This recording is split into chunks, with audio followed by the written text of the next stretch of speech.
Good evening, sports fans, and welcome to Wrightstown High School, the site for tonight's Northeastern Conference matchup between the visiting Freedom Irish and the host Wrightstown Tigers. It's another USA Today Network Wisconsin digital live stream, and we are here again in Wrightstown on homecoming night.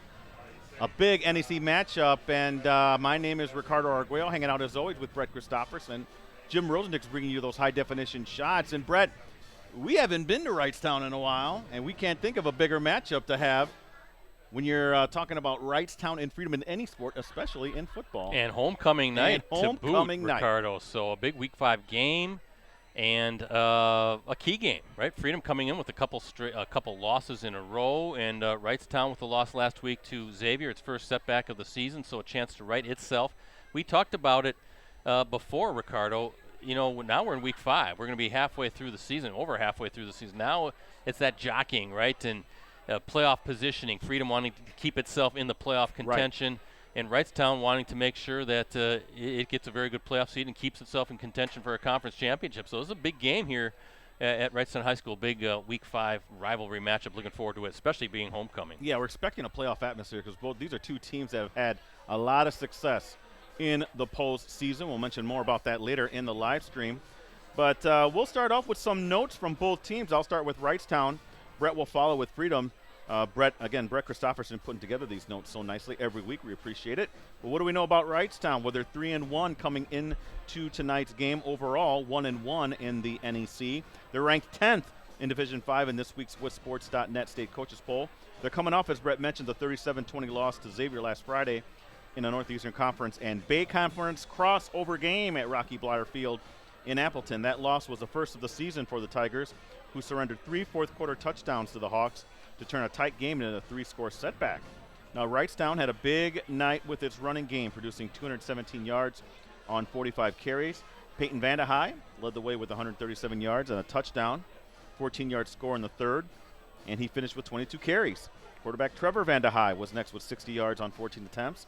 He was credited with a 35-yard scoring run in the second quarter. Now, Trevor Vandehei, he also threw for a touchdown, 27-yard hookup with Jaden Kitto. That's right, Kitto in the opening quarter, and finished with 88 yards through the air on 5 of 11 passing. Kitto caught 3 passes for 56 yards on the night. Defensively, Quade Thompson and Landon Helfrey, they posted 12 and 10 tackles, respectively. Wrightstown was unable to slow down Xavier's rushing attack, though, as the Hawks finished with 283 yards and 5 scores. On the season, Trevor Vandehei has thrown for 98 yards, but has only completed 20 passes. He has completed 2 of those. He's attempted 20 passes. He's completed 2 of those and has a touchdown and 2 picks. Aiden Humphreys, he leads the Tigers' run game with 445 yards and 4 scores. He's averaging a whopping 10.6 yards a carry and 148.3 yards per game. Vandehei is next with 360 yards and 5 touchdowns. He's averaging 7.8 yards per carry and then even 90 yards per game. If you're getting a clearer picture here on Wrightstown, they like to run the football, Brett. Yes, always have, the team right? has always centered its offensive attack with the run game. We talked about Peyton Vandehei rushing for 231 yards and 3 touchdowns. Halfrey, he's also over 100 yards in the season with 102 yards and a pair of scores. Kitto is Wrightstown's top receiver with 3 receptions for 56 yards and a score. And on the defensive side, Helfrey is the team leader in tackles with 33. He also has 5 tackles for a loss. Now, Trent Vandehei has been credited with 3.5 sacks to lead Wrightstown in that category. Now, as a team, Wrightstown averaging 35.2 passing yards per game. They're allowing 76.5. They're averaging just a shade under 300 rushing yards a game at 291, and they're allowing 193.5. Overall, in terms of point totals, they're averaging 30.25 points a game and allowing 16.5. Brett, with my UW-Milwaukee math, that's nearly a healthy 14-point difference. The next game for Wrightstown, they're at Denmark.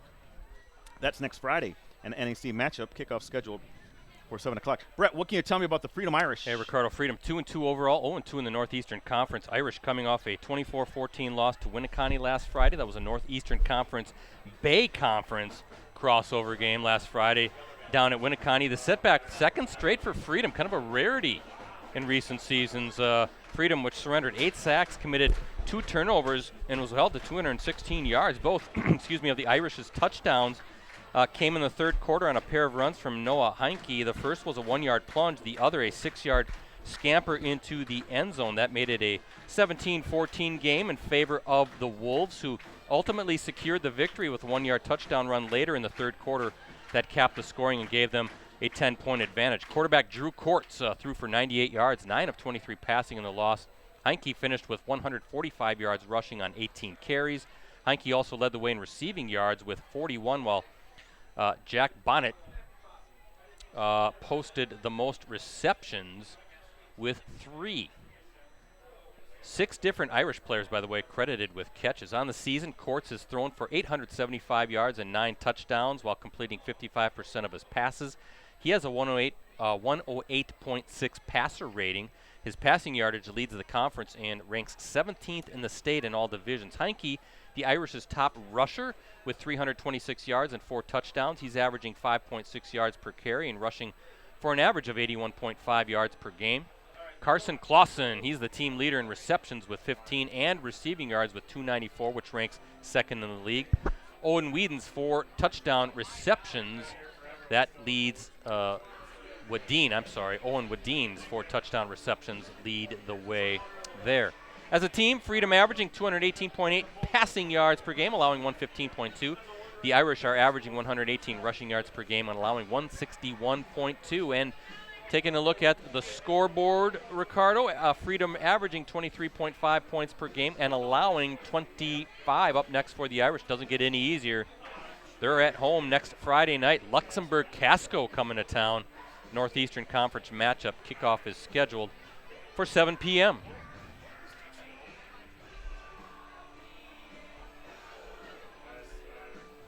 We're a few minutes away from the start of tonight's game. Again, Freedom at Wrightstown football, NEC matchup. Homecoming for Wrightstown. I'm just updating my Twitter. You can follow me at Ricardo, Ricardo, Delian, Delian, all one word, at twitter.com, or I should say X. Am I right? Yes, you are correct. At X marks the spot. Yes. You can follow Brett at PC Brettsy, Rosie at Metal Rosie.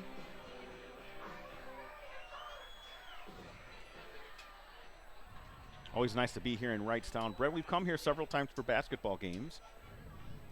It is nice. The Tigers very strong in several sports, especially wrestling. Fantastic people here, and we'll talk about that. We'll brag up Wrightstown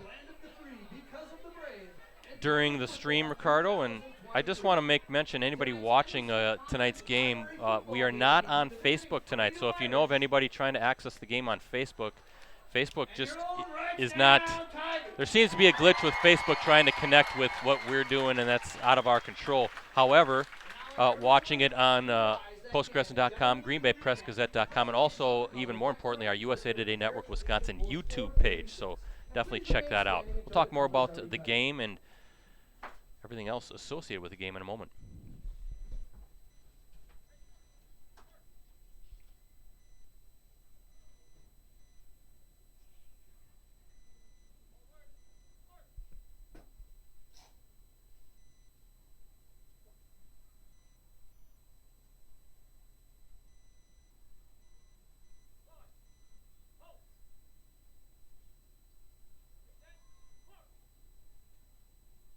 Now singing our nation's national anthem, the Star-Spangled Banner, the cast of the Wrightstown musical Grease.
Again, folks, not on Facebook tonight. Not our choice. Ricardo, Facebook not connecting with Vimeo, apparently. I thought you had Zuckerberg on your email. Oh, it's frustrating. But why don't you text him? You have his number. But we encourage anybody that if they're looking for the game, we're on USA Today Network Wisconsin YouTube channel, so you can find it there. Actually, we get quite a few views on YouTube and postgresson.com and greenbaypressgazette.com. They're free links, so you should be able to have no problem finding the game in other platforms, I guess is what I'm trying to say. Hey, Ricardo, I want to thank our season sponsors, as always, Cellcom and Cooney's Embroidery and Sportswear. Cellcom's great smartphone event is going on now through October 1st. Get up to $900 when you activate a new line. Savings available on a variety of phones, including top brands. Visit cellcom.com/save for details. And get your team, club, or business name out there with Cooney's. They customize products specifically to fit their customers' needs. Delivery service is available. Contact them today, 920-731-0922. You can also send them an email at Cooney's, COONEYS0922 at sbcglobal.net. Beautiful night, week 5, Ricardo. Gorgeous. As we're seeing these starting lineups being announced for both teams. Can you believe we'll be past the halfway point of the regular season after tonight's games? I can't believe it. Flies by, doesn't it? And also on tackle number 78, Hunter Vanderheiden. It goes by quick, Brett. You're still in shorts. And I refuse to give in to Mother Nature. Yeah. It's a beautiful night, though.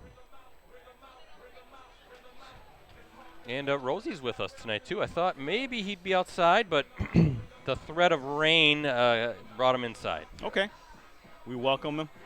You know we like hanging out with Rosie. By the way, I want to thank the athletic director here at Wrightstown High School, Craig Hayes. Always appreciate him and the accommodations. Always rolls out the red carpet for us, and they're just so appreciative, too, of the coverage, and I just appreciate them. Always love coming here to Wrightstown. And nice. Well, you took the racetrack in Highway 41. Rosie and I took the nice scenic way through the countryside. I'm not familiar with that way, so didn't want to tempt fate and get lost. You never know, Brad. I have terrible sense of direction. Do you? It's a pretty easy spin from my house down here to Wrightstown. Maybe takes 15 minutes tops. No, I could have just taken, I guess, Northland all the way out here, huh? I don't know about Northland. Well, double O? I thought maybe. Linebacker, a 6'1", 195-pound junior, number 35, Aiden Humphrey. We also apologize to the Wrightstown folks if our wagon is still down there in the crowd somewhere. Hopefully we can find it after the game. Oh, no. It's down there somewhere. Rosie. We were too busy. But no, you can't take Northland in, Ricardo. You got to take. This is your sense of direction. You're pointing east down Highway 96, which takes you to Denmark. 96. You thought that was the way to freedom. I thought so. Which is the opposite way. I told you. I don't know. That's okay. Who do I think I look like? Christopher Colombo. But definitely good to be here, and this should be a good game, Ricardo. I got some facts and figures. It's been a long, long time since the Irish have lost 3 straight games. Definitely one of the Northeastern Conference powers. These two teams are Northeastern Conference powers in recent years. I would say with Little Chute as well. Little Chute has made some deep playoff runs, and one of our core leagues, right, along with the Fox Valley Association. So it's nice to kind of come down and check out these two fine programs. Well, we're expecting a good one tonight, BC. Yeah, and it looks like the wind kind of settled down. It was very, very windy earlier today, which Freedom, at least the first 2 weeks, their quarterback, Courts, was really lighting it up, one of the state's top passers. And I thought, obviously a heavy pass-oriented type team would the weather play a factor, but the wind has really calmed down, so that's good. We're going to see both teams' strengths at full display tonight, Freedom's ability to throw the ball downfield. And, of course, there's no secrets, right? Wrightstown run, and run some more. Brett, I thought I looked on my weather bug, and it didn't say there'd be rain today, but there was a threat of rain earlier, okay. And we just thought with all this fancy equipment, fancy schmancy, we didn't want to take any chances. Rosie having jerry-rig some sort of cover last second. Kind of like we did at Menasha. Yeah. Was that week 2 when they finally called the game?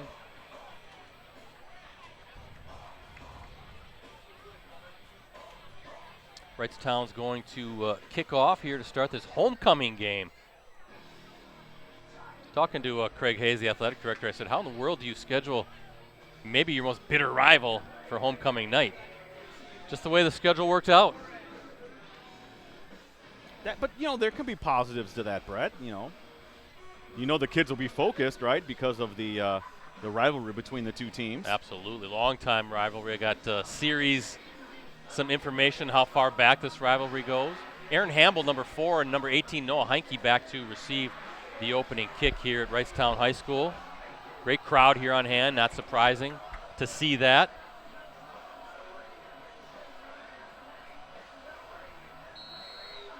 A new look at Freedom, too, with Charlie Jaden, the new head coach. Looks like Heinke's going to take it. Ooh, bobbles it, holds on to it, and he's off to the races. Let's see what kind of a return he goes, and he's still on his feet, cuts it outside over the 50 into Wrightstown territory. Ricardo, a great run, some good blocking. He really read that lane well. Kick returning sometimes an undervalued trait on football teams, Brett, but he's able to now set up his offense in great field position, Brett, to start this game. Ball will be marked at the 44.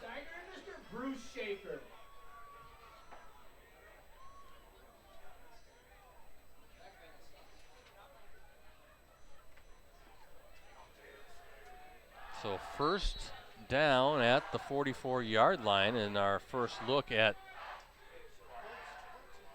the Irish offense. And going deep downfield right away. Courts looking.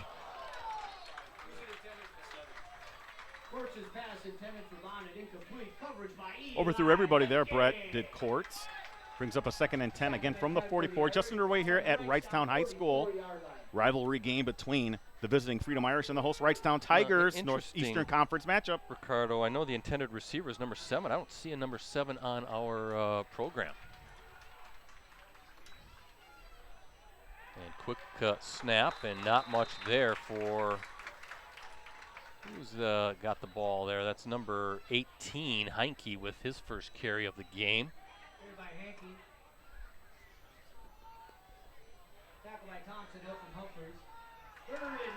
So 3rd and 9, and again, back to the line, Courts and the Irish. And we're going to get, I think, a procedure call. Yep, false start will back up the Irish, so 3rd and 9 becomes 3rd and 14, playing behind the sticks after that great opening kickoff. I'll have to get a name for number 7. I don't know if you got something over there. I'm gonna go see your contacts. I'm gonna see if if I can talk to Mr. Verbaten over there, Coach Verbaten. Yeah, the wrestling coach. All the coaches here. Talk to Corey Hayes a little bit. He's on the staff, the head boys basketball coach. He's not ready to talk hoops yet. I don't blame him. Still good weather and still football time as Courts now on the run. He's going to reverse it back for a screen, just short. Short on that, try to set up the screen, and nothing doing there, so 4th down coming up. Brett, number 7 is Jack Bonnet. Jack Bonnet, okay. And is even on the roster as another number? I don't even see him on there. But okay. We got it. So, Ricardo, after that great opening kickoff, kick return, Freedom going to have to punt it away. So good job by the Wrightstown defense. Ooh, almost was short. Almost just mishit, I think, and darn near blocked at the line of scrimmage. Lucky you got it through. Again, if you know anybody looking for the game on our Press Gazette or Post Crescent Facebook pages, unfortunately, there's just some sort of a Facebook glitch going on tonight that is not allowing, I guess, Facebook to play nice with Vimeo. So out of our control, unfortunately. We apologize, though. But you can watch it. You can tell everybody it's on postcrescent.com, greenbaypressgazette.com. Also, again, our USA Today Network Wisconsin YouTube channel. You can subscribe to that channel. So that's the beauty, Ricardo, of streaming to multiple platforms. If one isn't playing nice, there's other ways to watch. There's your first handoff of the game. And fumble! Let's see who came up with it. Nope, official saying second down. And I think that was number 4. Was that Daniel Bunton, maybe, the sophomore running back with the first carry? Minimal yards game, but I think a bullet dodge, though, Brett, with that fumble recovery. Were you watching that Thursday night game last night, Eagles and Vikings? My goodness, the Vikings having some turnover issues. Right. They have 7 turnovers in the first 2 weeks of the season. Packer fans aren't going to be too upset about that. Bears fans either, right, Ricardo? We love it. Second down and 9 at the 28. Tigers with that power offense, running offense, I should say, up the near side and still on his feet. Trevor Vandehei, the quarterback, a junior. And if you're going to be a running team, it's nice to have a running quarterback to boot. And they got a whole bunch of guys that can run the football. We kind of talked about it in the open. You got Trevor Vandehei with 360 yards rushing. Aiden Humphreys, he has 445 yards coming. And then you have Peyton Vandehei, 231. And Landon Helfrey with over 100 yards on the season for 4 running backs, or 4 rushers, 4 runners with 100-plus yards on the ground so far this season. Third and short coming up for the Tigers. What do you think they're going to do here, Ricardo? Run.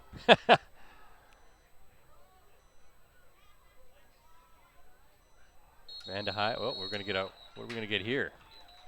I think it was a delay of game. Nope, timeout.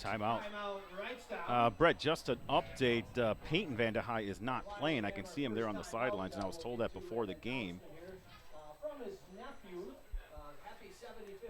Rosie, if you see him right down there, right towards the 30-yard line, he's in shorts. Peyton Vandehei, one of their starting, to your right a little bit. Right there, thank you. Looking at the rest of the Northeastern Conference tonight, Denmark at Fox Valley Lutheran. How about Little Shoot at Luxembourg Casco? Battle for LC. Yeah, the LC sign. We'll keep an eye on that. Little Shoot right now, along with the Foxes and the Spartans, all 2-0 in the Northeastern Conference standings. Other games of interest we're going to keep an eye on, of course, Appleton East at Kimberly. That's a big one. Kaukauna at Fond du Lac. Now, normally you wouldn't say an 0-4 Fond du Lac team, but they've been so close the last 2 weeks. Almost beat Kimberly last week, almost beat Appleton North in a game we streamed in week 3. So that could be a very interesting matchup at Fondy, and Notre Dame at Sheboygan North as well in the Green Bay Lakeshore area. Try it again. Vandehei waiting for the snap under center. And diving forward is Bunton for the first down. Carried by Bunton.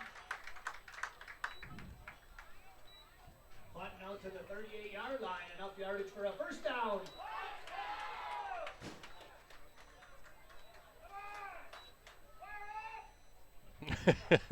Getting a little rowdy here on homecoming. They love it.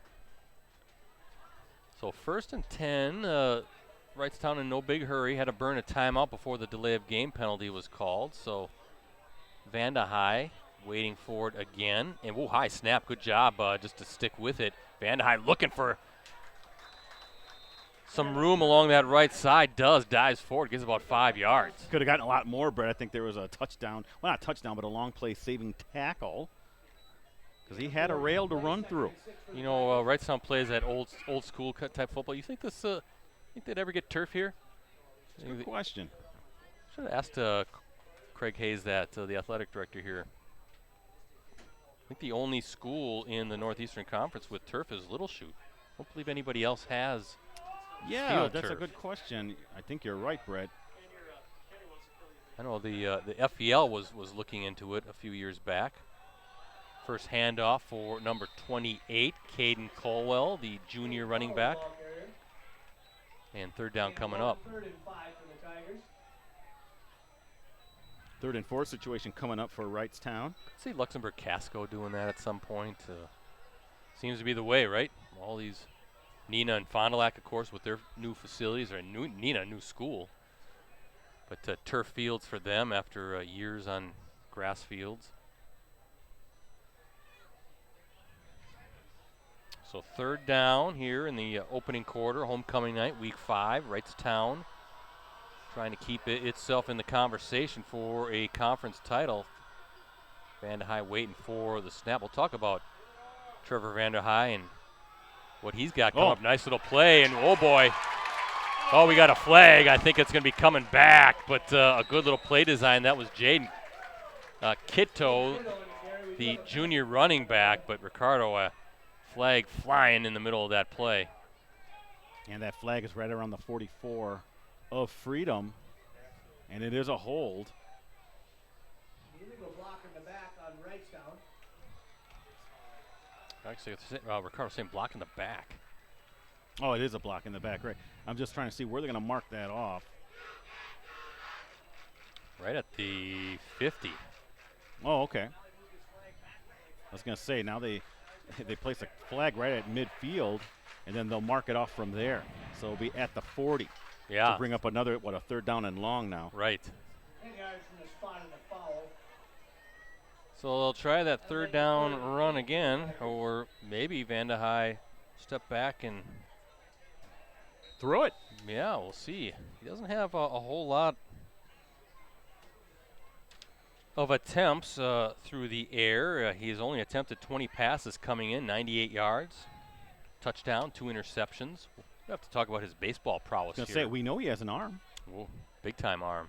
That's why he's one of the, well, he is the top prospect or a top high school baseball player in his class in the state. Vanderhei, nope, he's going to tuck it in, and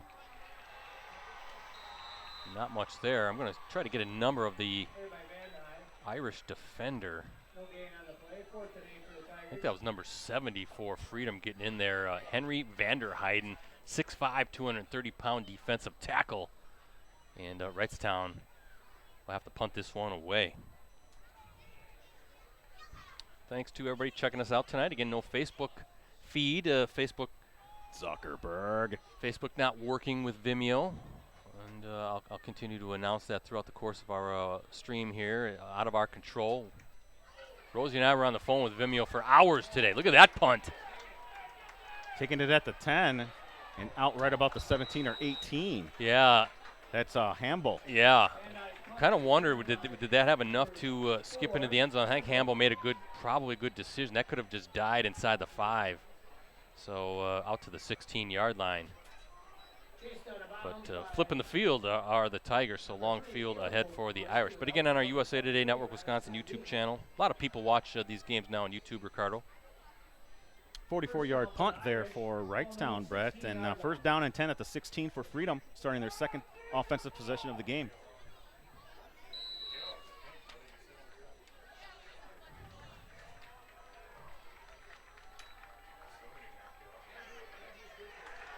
I think Courts took it up the middle there. Yeah, you look at Courts now. He got off to a red-hot start this season. He did. Threw for 430 yards and 7 touchdowns. That was a Week 1 win against Wapaka, and then he followed that up with a 275-yard, 2-touchdown performance in a 30-0 blanking Week 2 victory over Seymour. Since then, a little bit tougher for the yards to come by for Courts. Ooh, big stiff arm. That was number 2, Carson Clausen, the big senior tight end, trying to gain some more yards. Pretty powerful kid, all-conference performer last year. But yeah, then Courts, I got it right here. Week 3, limited to 72 yards in that rough game against Xavier. That was a 48-3 loss to the Hawks on September 1st, 2 weeks ago. In the last week, 98 yards for Courts. Fumble. Courts not able to corral that snap, Brett, but looks like I'm trying to see who was running. Heinke able to get whatever he could, the running back, out of that play. Yeah, and that pass to Clausen was a first down. So yeah, 2 blistering passing performances for Courts in weeks 1 and 2. Now weeks 3 and 4 definitely have cooled off, but he's still among the leaders, you could say, in passing. And look at this! Wow, carrying the pile is number 18, Heinke again, listed at 5'11", 150-pound senior running back, and that's going to move the sticks. First down.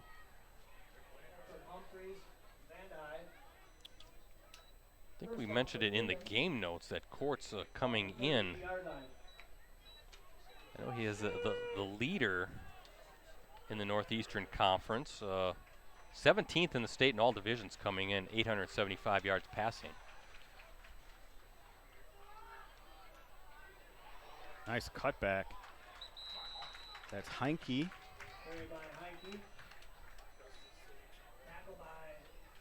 Caden Colwell and Brendan Gustafson. Brendan Gustafson, a senior defensive lineman, 6'3", 250 pounds, one of the players in to bring down Heinke. Colwell listed at 5'11", 170-pound junior defensive back. Second down coming up. Heinke, 4 carries, 17 yards early on in this game, Brett. Court's going to take it. Looking downfield, and nice job defensively. Thompson. Yeah, Quade Thompson. Now, Bonnet Ricardo had a step or two on Thompson, but Thompson with some closing speed at the last second. 6-foot linebacker going against the wide receiver. Was able to chase that down and just get a hand on it to knock it away. He was extending that full 6-foot frame, Brett, to knock that away, or that would have been a sizable gain. Good little play design, and it was there. But Thompson making an athletic play, so third down coming up for Courts and the Irish. Third and a long 5, we'll call it 6.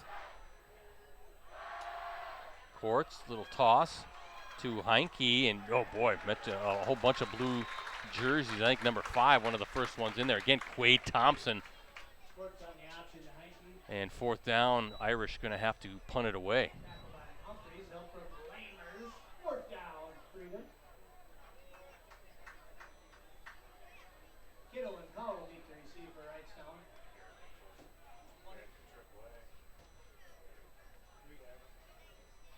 Button back to, or check that Hamble back to punt. Nice punt. Wow, it took a Freedom bounce inside the 20, Brett. The big Kimberly-Appleton East matchup going on over there at Kimberly, Brett. Kimberly up 7-0 over Appleton East. Yeah, the Patriots, Ricardo, we talked about Fond du Lac being close, right, on a couple of those games. Same with the Appleton East. Could very well be undefeated. Lost to Menasha, was that week 2 or was that week 1? Week 1 by a couple points, and then week 3 we saw them, I shouldn't say we did, but one of our reporters, I mean, they were leading Neenah up until the fourth quarter. Yeah, that's right. And yeah, probably should have taken them down, right? I'm thinking Fond du Lac last week against Kimberly. Right. Getting these games mixed up. So, yeah, East kind of needs that signature win. I think we talked about that on the 920 Sports Podcast, but I never saw that linked on our sites this week, the 920 Sports Podcast. Yeah, I have to get on that. I mean, I linked it through Twitter. X, I'm sorry. Yeah, we got to get that on the website so everybody can check that out. And who ran that? I did not see. Did not catch that name. I might need to check these guys next door. But anyway, we're talking on our 920 Sports Podcast, formerly the R&B show. That's what Appleton East needs. I think that's the next step, right? You have to beat a Neenah. You have to beat an Appleton North, beat a Kimberly, beat a Kaukauna. Take that next step. Vanda High waiting for it. Another high snap. Good job to bring it down. And, boy, Freedom playing some good defense, not allowing much in the way of running room for the Tigers. You got to be encouraged by that. If you're the Freedom side of the ball, Charlie Jaden seeing his defense kind of struggle, Brett, the last couple weeks against Xavier, I believe, and then Winneconne beating Freedom. Looking at that offensive front for the Tigers, Charlie Garvey. Is he on the roster? Yeah, Charles. Yep, he's 6'4". He's number 67. The lone returning first teamer in the league this season. That's Charlie Garvey. So running behind Garvey. Here's their first pass attempt, and Vandehide just too strong. He had number 7 Kiddo there. Brett, that was the right idea. Yeah. The right play call. Just mistimed a little bit. Perhaps that's something they revisit later in the game. Kind of a chess match, right? Sometimes, same with that little route that we saw along the sideline that Thompson was able to knock away. That was there, and maybe you try to run that again, talking about Freedom.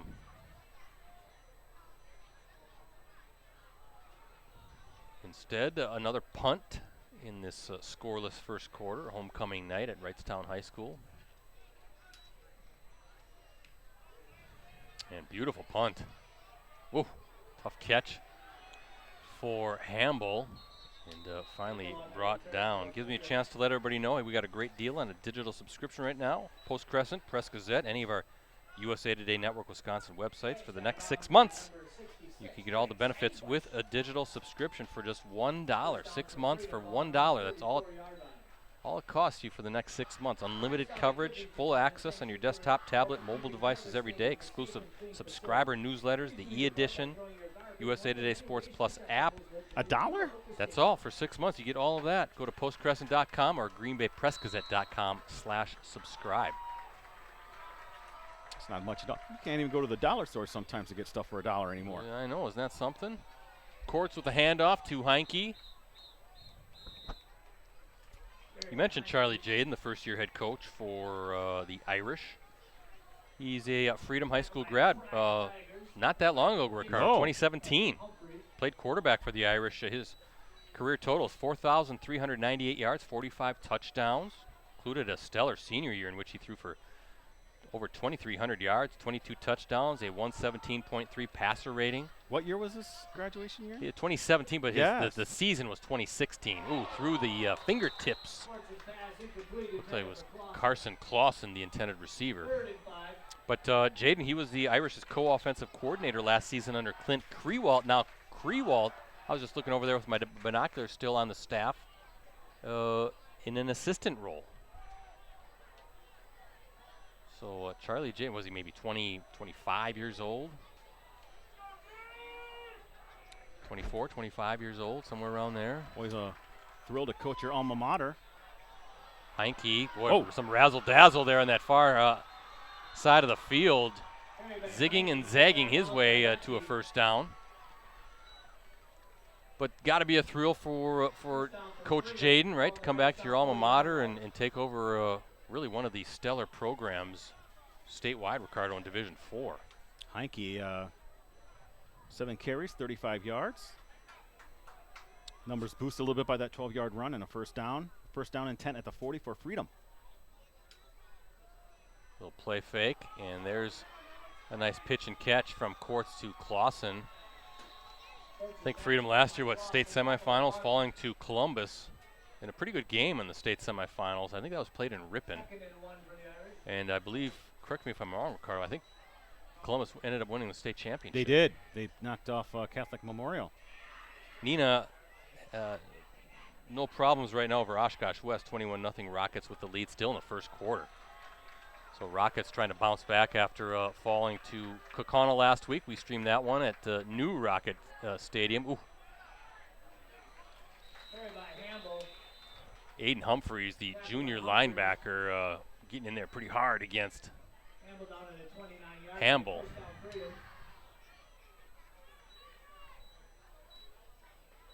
But a first down for the Irish, and I'm guessing that Freedom's going to let this clock run out.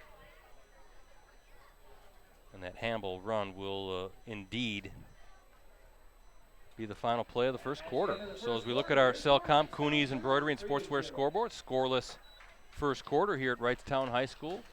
Long-time Northeastern Conference, well, not even Northeastern Conference rivals. It goes back to the Olympian Conference days, and I don't even know what was the precursor to the Olympian. But these two teams have been playing for a long time. At halftime, folks, we got a lot to talk about. We have Ricardo's Elite 11, terrific teams to mention. And our Clubhouse Live show. We got our photographer, Bill Glasheen. He's strolling up and down the sideline, so he's going to have photos of this game later on tonight on postcrescent.com and greenbaypressgazette.com. So definitely check out Bill's work. I'm trying to think where Dan Powers is tonight. Is he at the might be at the Kimberly Abilene East game? Let me tell you something. East just pulled within 7-6 on an 87-yard run play. Patriots keeping it close so far against the powerhouse Papermakers. Now, at least no longer number one in the WIS Sports poll in Division I. Well, they're still in the Associated Press poll. They're still number one Number one until proven otherwise, right? Yeah, I'm not sure why they're. Who was the number one in the coaches poll? I'm trying to remember now. I have to go back and Because Kettle Moraines Division 2. And look, maybe just because it was a squeaker of a win against Fond du Lac last week, dropped them down. The coaches poll thinking, I don't know. Second quarter underway. Courts kind of bobbling it. Ooh, Heinke trying to find something, and finally going to be driven out by number 84, Everett Lamers, the defensive back. I think Aiden Humphreys, the linebacker, was one of the first ones there to kind of slow that play down. If the coaches got a ding Kimberly for losing against Fond du Lac, that means the coaches aren't in the know of how good Fond du Lac is, Brad. Very good 0-4 That means they weren't paying attention. They're a good 0-4 team. It could be an 0-5 team, and they might not, a very good team that might not make the playoffs. They've had the toughest schedule in the state. If you look at the combined win totals of their 4 and 5 opponents, they're going against undefeated Kaukauna tonight.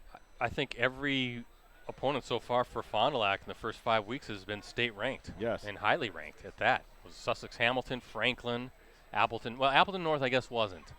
Appleton North should be in my mind a top 10 team. I voted them in the top 10. I mean, that's another mainstay in Division 1, and then of course Kimberly and now Kaukauna ranked high in Division 2 or the medium division in the Associated Press poll. Well, was this a face mask? Yeah, it looks like it. Personal foul, okay, so personal first foul. down. And good scoring opportunity here for the Irish. Last time Freedom has lost 2 straight, Ricardo, was back in the 2021 season. Irish dropped back-to-back matchups against Denmark and Luxembourg Casco in weeks 7 and 8. Freedom actually went on then to advance to the state semifinals that season. Last time Freedom dropped 3 straight, I'll tell you all after this play. It's been a long time. As Courts now going to drop back on this first down play. He's flushed out, he's dropped down. I think that's a sack. They did. They're calling it a sack.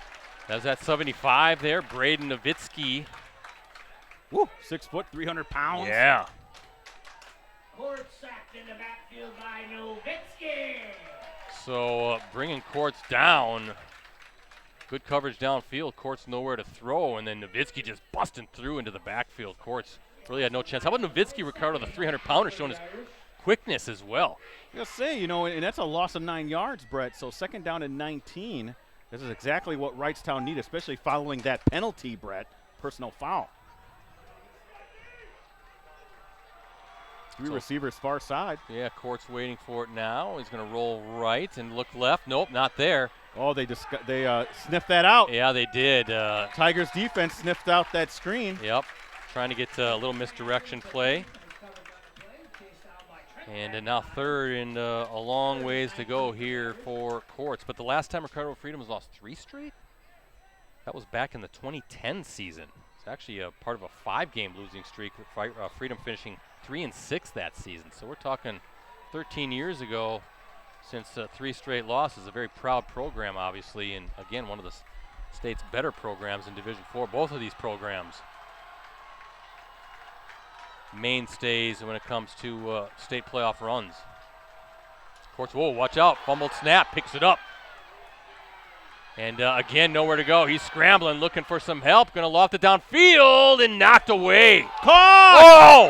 Is that Clausen? Clausen with the catch. It's a touchdown, Brett. Is that 25 yards? What a play. Touchdown, Freedom. Wow. What a play by Clausen.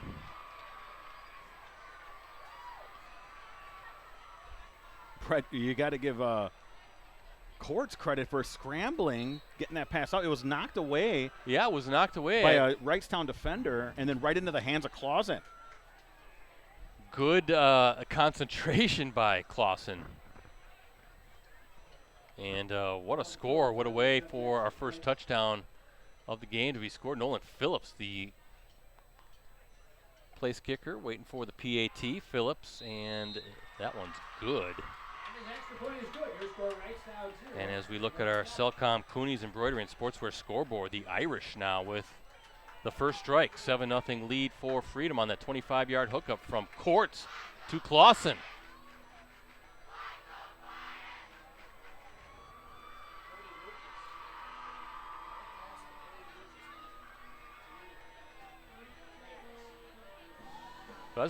Ricardo, that was a heck of a throw. I mean, he's doing that on the run, being chased. Looked like he was running out of real estate there in that far sideline and just uncorked it, hoping that somebody could make a play that looked like like you said, a Wrightstown defender didn't get a number on it, knocked it down. I thought that was incomplete, but stayed in the air and lands in Clausen's hands in the end zone.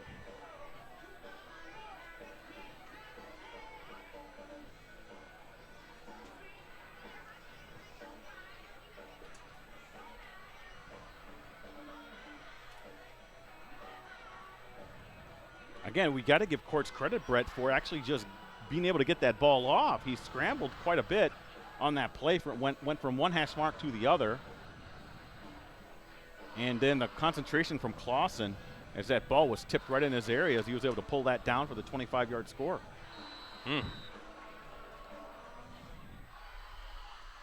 Well, let's see how the Tigers respond to that.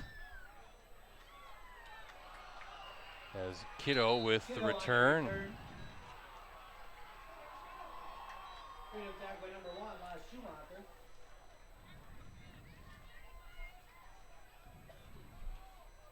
First down, Wrightstown, ball on their own 27-yard line. Looking at the season series, Ricardo, between these two programs, 35-30, Freedom with the lead. The Irish have won 10 of the last 12 meetings. The series started back in 1949. Ooh. It was a 19-7 Freedom victory right here in Wrightstown.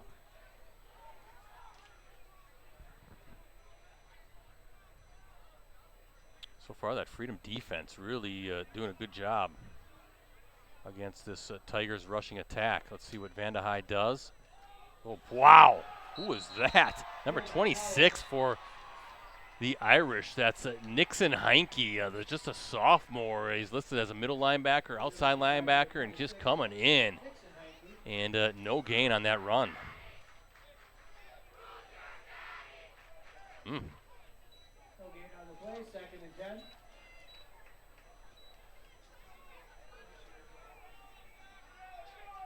Second and 10 from just short of the 27-yard line.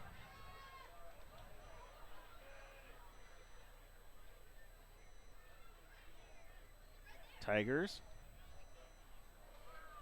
Bit of a counter there and goes nowhere. As Freedom again, that interior staying very disciplined, Brett. Yeah, this time number 25, Cooper Capert. Strong safety, 6'2", senior, 180 pounds, just getting in, filling the hole. And again, no gain, so 3rd and 10. Ricardo, this rushing attack really spinning its wheels right now, having a hard time getting going.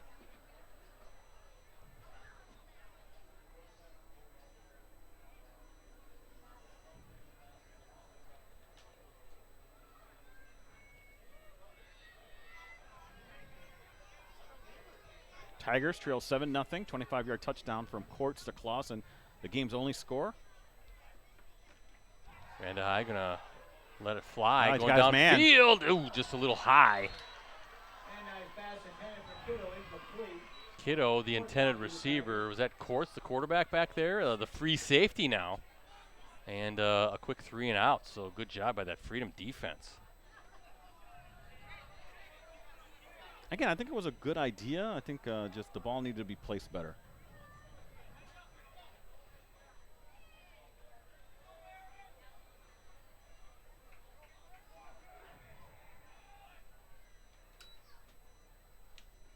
Back to punt is Vandehei. High punt, but short punt, and it's going to skip out of bounds at about the 45-yard line, 46-yard line. So good field position for the Irish, up 7. And the Freedom defense, Ricardo, just playing a whale of a game right now against that Tigers rushing attack. Right, and Wrightstown had a nice opening drive that kind of ended at the 40 of Freedom. But Brett, Freedom since then has really kind of locked down that rushing attack, though, of Wrightstown. We'll see what Courts and company can do with a pretty good field position just shy of the 50. 1st and 10 at the 46 for Freedom.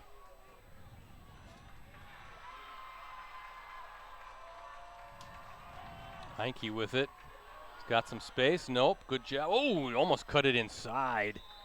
Number 84 for the Tigers, Everett Lamers, senior defensive back, doing a good job. I think he wanted to bounce that outside, but Lamers wouldn't allow him to do that. He had to cut it in and gets a couple yards out of that.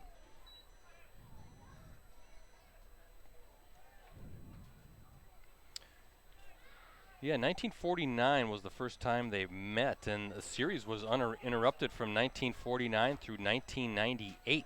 So every year these two teams played. Ooh, watch a fumble again. Courts is able to pick it up. And he's still on the run, getting chased, looking down. There's going to be a hold coming back. Flag is down. Incomplete pass anyway is Luke Talbot, the intended receiver there, number 11, but they're going to get, is that a legal man down? What was that? Didn't catch that call.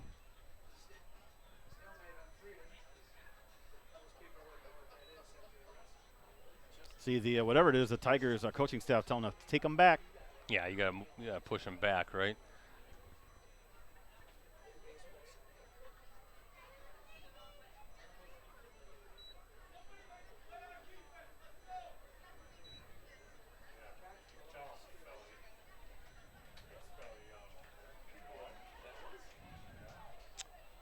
So from 98, though, until the 2011 season, these two teams didn't play. Now, remember, I think Freedom then was moved, what was it, the Valley 8 and then the Eastern Valley Conference for a while, and Wrightstown stayed in the Olympian. I thought Wrightstown Brilliant, that's always been a pretty good rivalry, too. That Brilliant's not too far down the road. But that 11 season was Tigers beat Freedom 42-9 in a Division IV first-round game. Then Wrightstown joined the newly formed Northeastern Conference in 2014 and has faced Freedom every year ever since. That's just too far for Talbot, and third and a country mile coming up here for Courts. But yeah, long-time Olympian rivals. I'm trying to think of that league. Valders, Denmark, I think was in that league. It's just fun to hear the name Mishicot. Olympian again. Yeah, Mishicot. I want to say was in that league. Brilliant, as I mentioned. I don't think Chilton was in that league.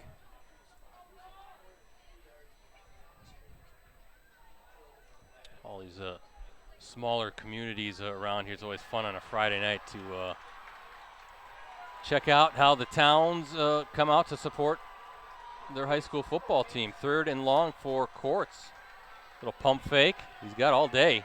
He does. Way too much time. Yeah, now he's going to be chased. Nothing downfield again, and that went through Clint Krewald's hands.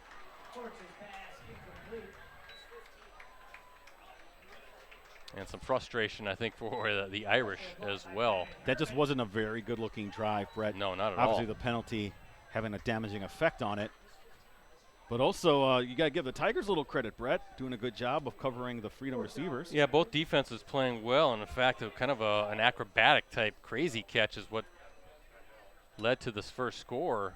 Ooh, short punt here, and that's going to stay. That's going to be in Freedom territory. Didn't even make it past the 50. It's going to be at the 47, Brett, so a 14-yard punt. But that 25-yarder from Courts to Clausen, remember that was knocked down by knocked away by a Wrightstown defender into Clausen's hands. So even good defense leading to a touchdown there as Courts was scrambling and on the run. Last time these two teams played was Week 5 last year at Freedom. Irish beating Wrightstown 42-7. The Irish scored 3 touchdowns in the second quarter to open up a 29-7 halftime lead. Carter Krewald, remember him? Oh, yeah. 147 yards and 3 touchdowns to lead Freedom. 297 rushing yards overall that night for the Irish. Handoff. Looks like that might have been number 30. Is that Landon Helfrey? The fullback, senior fullback. Landon Helfrey on the carry. Matt Weinberg, the Freedom quarterback, 129 yards and 2 touchdowns. Tigers limited to 99 yards rushing last year and 57 yards passing in the loss. Something I wanted to get your take on too, Ricardo. You know, we talk about the state rankings. We'll talk about that in a moment. We'll get this play underway. But something that caught my eye in the coaches poll anyway. And what are we going to get here? Another pre-snap penalty. Oh boy! Wrightstown right now just shooting themselves in the foot if that's the case. Both offenses really a little bit disjointed. But I noticed this, Ricardo. Wrightstown ranked 10th in Division 5 in this week's WizSports.net State Coaches Poll. Traditionally, at least in recent seasons, the Tigers have been D4. Well, maybe a D5 team this year? Those are all projections, I guess, by the coaches. You know, you never know until we realize how many teams are in D1 or in the playoffs and D2, right? Because they kind of format their the brackets from that. Oof, there's a collision there, and there's Aiden Humphreys now with the carry. But that's going to be a pretty good D5 team if they indeed have to go down. I agree. I was looking at the enrollment. I'm a little surprised. Maybe those listening can fill me in. I'm at PC Bretzi on Twitter.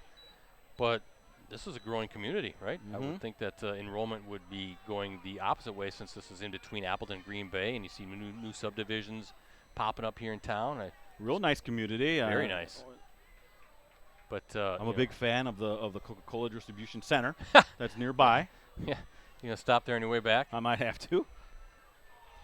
Actually, my wife and I we celebrated our anniversary with a dinner in Wrightstown back in the spring downtown. Another penalty. Oh boy! Another procedure call on 3rd down. Wow! And you can kind of hear upstairs at least they're not happy. The coach's box, yeah, they're because these are mental mistakes. This is the kind of stuff that really hurts you. So now this goes from a somewhat manageable 3rd and 5 situation to a 3rd and nearly 10. And we know that throwing isn't something Wrightstown does a lot. And I don't Brett, think you have to, though. I think you can try them. This could be 4-down territory. You think if so? You get a good chunk play here on the ground. Let's see what the Tigers want to do. Nope. Vandehey's they got a guy open. He's got it wide open is correct, and he dives for the 1st down. Caden Colwell, the junior running back, it looked like number 19. Is it a 1st down? It might be it is a 1st down. Okay. Owen Wadeen kind of hit the turf in frustration because Colwell just able to, at that last second, dive for the 1st down. So first completion of the night for Vandehey. Brett, that Kimberly score now is 14-6, Papermakers over the East Patriots. Kind of what we're talking about again on our podcast, right? No, maybe superstar team in the FVA this year? Definitely every team has its warts. Yeah. Oh, wow, still on his feet. And he's going to go in for the score. 37-yard touchdown by Helfrey. Wow.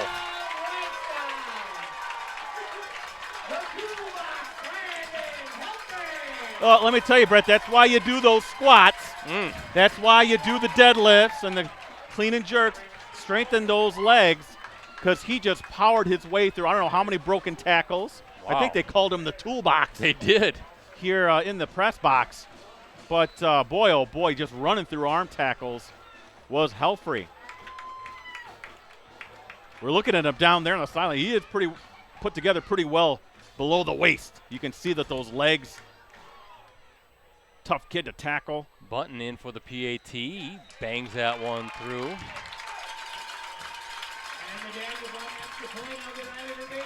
And as we look at our Cellcom Coonies embroidery and sportswear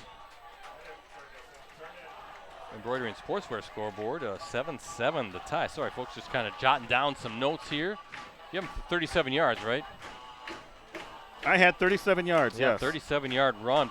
Like Ricardo said, there were about 2 or 3 times I thought he was down. Then that last little lunge by the Freedom defender trying to grab those ankles, but those legs were churning, as you said, those big, strong legs, the toolbox, as they called him.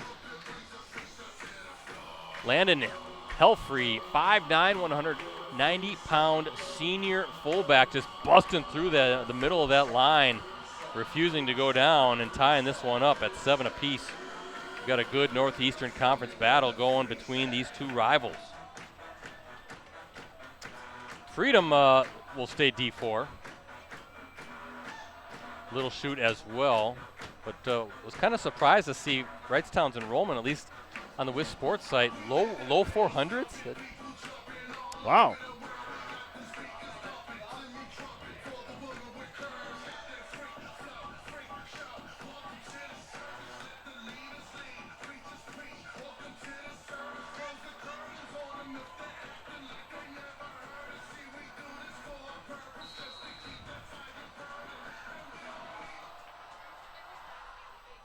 Oh, good hands there. Kind of squibbing that one, and it bounced right into the hands of number 3, Matthew Eberhardt.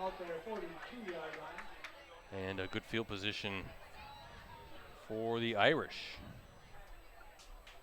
I'm going to look again, check out the Wrightstown enrollment, at least based on what they're listed on the WIS Sports site. Don't forget your 50-50 raffle tickets to benefit the Grimm family. As Court's waiting for this snap.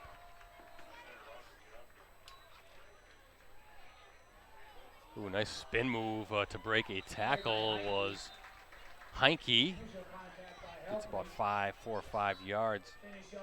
Yeah, it says 402 is the enrollment. Seems awfully low, doesn't it? It does. Kind of a bigger school out here. And nice facilities. So second down and about 6 to go for Quartz. He's kind of looking at option pitch to Heinke. Nice little move. Boy, he's got still on his feet yeah, as well. He's a powerful runner, but he's really got the ability to make guys miss on this little jump cuts or just planting that leg into the turf and just exploding the opposite way, going in and out. So a nice run by Heinke and a first down for the Irish in Wrightstown territory. Clock running. Brett, I have 53 yards and 11 carries. Gonna have to adjust our clock here, Rosie. Or just move the camera a touch. I didn't touch it, Rosie. No, we'll move it after the play here. As Courts now, he's got some time. Well, he's got a long time. Going to throw down field high. Double covered was Bonnet.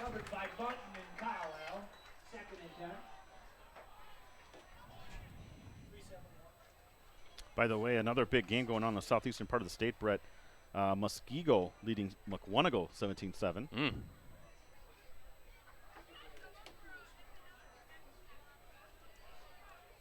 I will say again that the whole Kimberly not being number one, they're number one in the AP poll, Brett.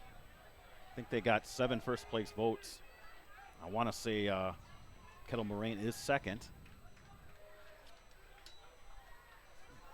Heinke, not much room there. Whole bunch of blue jerseys bottling up Heinke. Third down coming up, under 4 minutes to play. Yeah, I agree with you, Ricardo. First, you're number one until proven otherwise. And the defending D1 champs. Yeah, and it's not like Kimberly some kind of flash in the pan. Yeah. You know, they've been doing this for years now. They're the program in the state.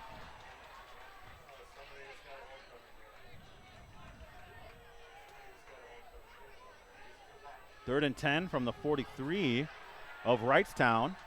3 receivers near side for Courts. Oh, flip play fake, Courts.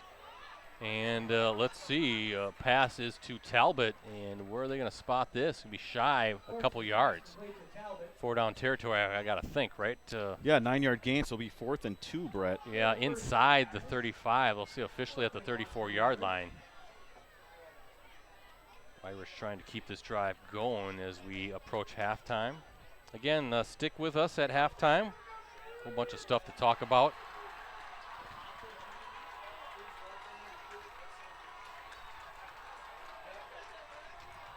Very busy these days at the office. Court's waiting for it. And that's going to be on Wrightstown, right? Yeah. Again, that's another mental mistake if that's on Wrightstown. Yeah, too many pre-snap penalties, so that's a free first down coming off the penalty. I imagine Steve Klister, longtime head coach for the Tigers, will be a point of emphasis at halftime. .240 left here in the second quarter, Brett. Right now, Freedom at the Wrightstown 29, new set of downs.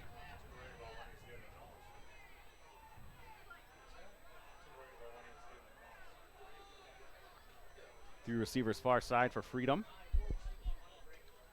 Courts. Ooh, behind, almost intercepted. Wow. You're not going to get an easier pick there. I'm trying to see who. Well, Bunton. Bunton almost had it. Talbot was the intended receiver. Looked, the throw was behind Talbot, kind of popped in the air. And Bunton just couldn't secure the interception, so no harm, no foul for the Irish. Second and he's going to look at that film tomorrow morning or whenever they see their film, and he's going to be kicking himself. That was an easy pick. Courts again's got some time, fires it over. Oh, Talbot now through the hands. And he kind of puts his head down like, I should have had that one.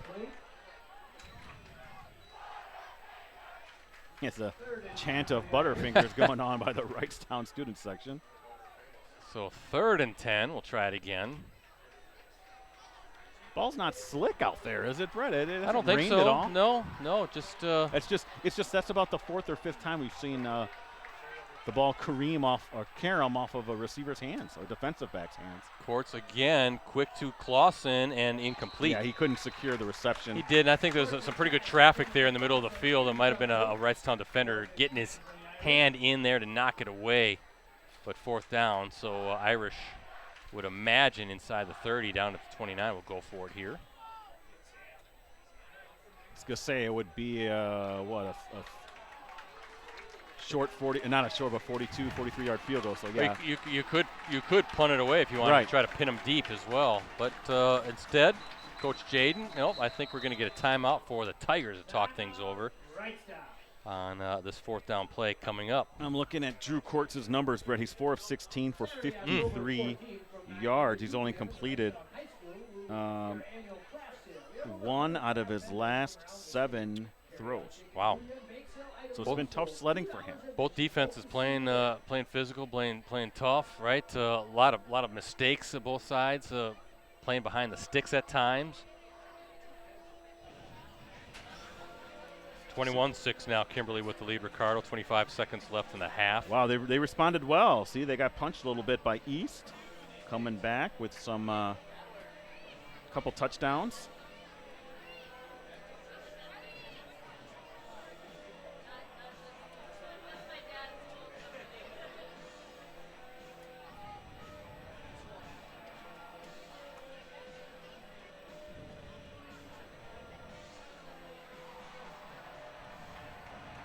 I know Rosie's liking the Metallica that's being played right now. Classic Ride the Lightning cut. Well, here we go, coming off that timeout. 4th down and 10 for Courts and the Irish. Again, he's got some time, going to go deep downfield, and just too much. Just too much. And it was double covered too, Brett. It was, but just a little too much mustard on that for Wadeen to go up and get it. So turnover on downs with 2:06 to play, just 1 timeout remaining for the Tigers. And Ricardo, with the way the Freedom defense, though, has been playing, bottling up that Tiger rushing attack, a chance still with the Irish with 3 timeouts. Maybe get that ball back yet before the end of the half.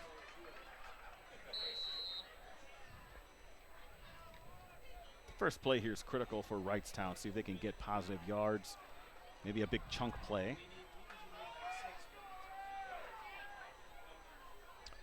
Well, there's Vandehei waiting for the snap, handoff. Nope, Vandehei's got it, and Freedom not fooled in the lead. I was fooled. I was looking at the guy, the toolbox. I thought Helfrey had the ball, pretty good play fake, but instead of 1-yard loss on that run by Vandehei. It's not hard to fool you, my friend. No, offense. It isn't. Yeah, I spend most of my times at these live streams watching the game through binoculars because it's just easier to see the numbers. 2nd down and 11 for Wrightstown. Give up the middle. Oh, boy. Wow, there he goes again, lowering those pads. Boy, he dips that shoulder down, Ricardo. No, there's really nowhere to grab him, number 1.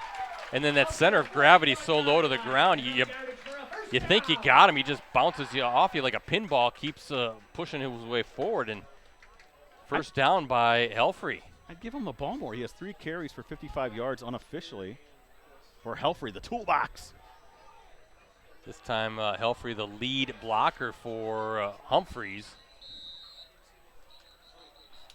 And it looks like the Tigers, nope, I think they're going to stop the clock for equipment issues. You don't see too many programs, Ricardo, looking at the Tiger sideline with their names on their backs of their jerseys. Yeah, it's nice. Yeah. You know, you don't, again, it's There's nothing wrong with it. I just think teams have gone away with it for that team-first mentality, which I think is, a horse apiece in some ways. I think it's out of – I know Springs does that. Bunton trying to get around that far side. Oh, chase down. Whoa. That was some speed there by – I think that was number 3. Was that Matthew Eberhard again, the senior outside linebacker, just flying? Looked like Bunton had an ability, maybe a chance to get around that edge, but like a flash, number 3 in a white jersey chasing him down.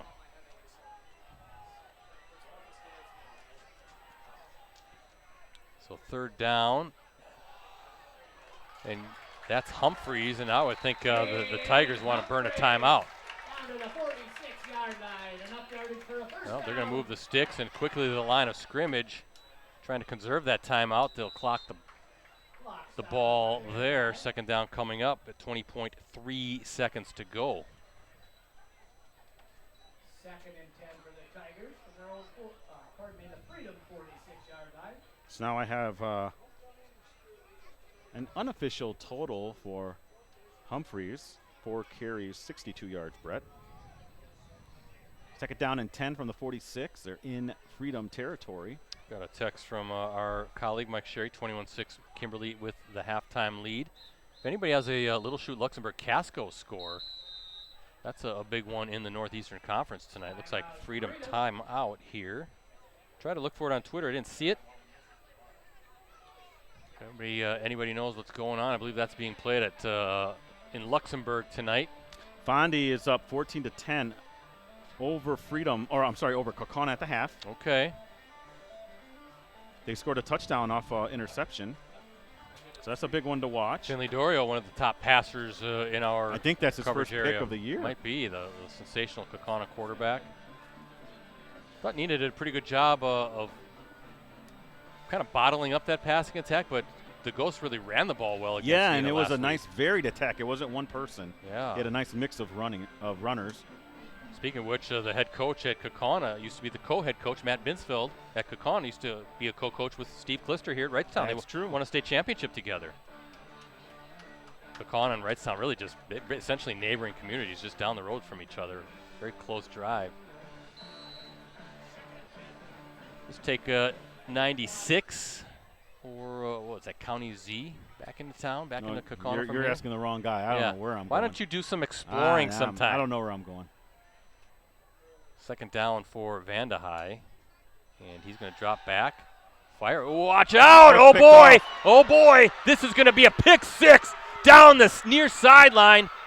Whoa, he brought down. I thought for sure that was going to be a pick 6. What a tackle by Vandehei, the quarterback, but Noah Heinke with the interception. Credit Vandehei, Ricardo, for coming in. I thought Heinke was gone. Didn't you? 50-yard return, Brett, on that interception. So good job, Vandehei, to track him down. But we're looking at first, there's nothing but green grass ahead for Heinke. So, yeah, very good hustle by Vandehei to bring down Heinke, but I thought he was gone. Well, Heinke showing good anticipation, Brett, on that pick. So now here come the Irish, and it looks like Wrightstown will take its final time out. But what a critical interception there. 9.1 seconds. Half. Is that what it's? Yeah. Okay.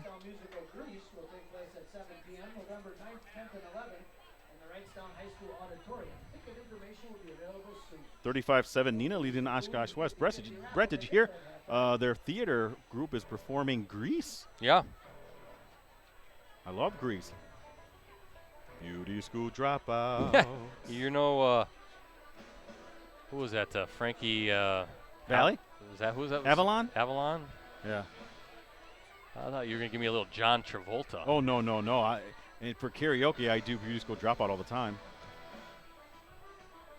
Skipped your midterms and flunked shampoo. It's a good movie. I love that movie as a kid. I mean, it's iconic. You're a kid watching that all the time. How'd you like to be John Travolta in 1978 when you had movies with the top 2 soundtracks, Grease and Saturday Night Fever? Boy, was he everywhere, wasn't he? Oh, boy. And then Welcome Back Kotter. Now we're really going old school for all the young kids watching. Just Google Welcome Back Kotter. What? Where? Vinny Barbarino, right? All right, Courts now. He's got time. No, Look watch out. out. He's going to, Heinke got it trying to off. get into Oh, the my end zone. He goodness. got in as the clock expires. 14 yards to Heinke. Again, Brett off a broken play. What a play by the Irish to close out the half.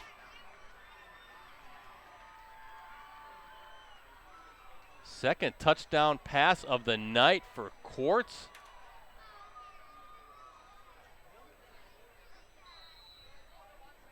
Wow.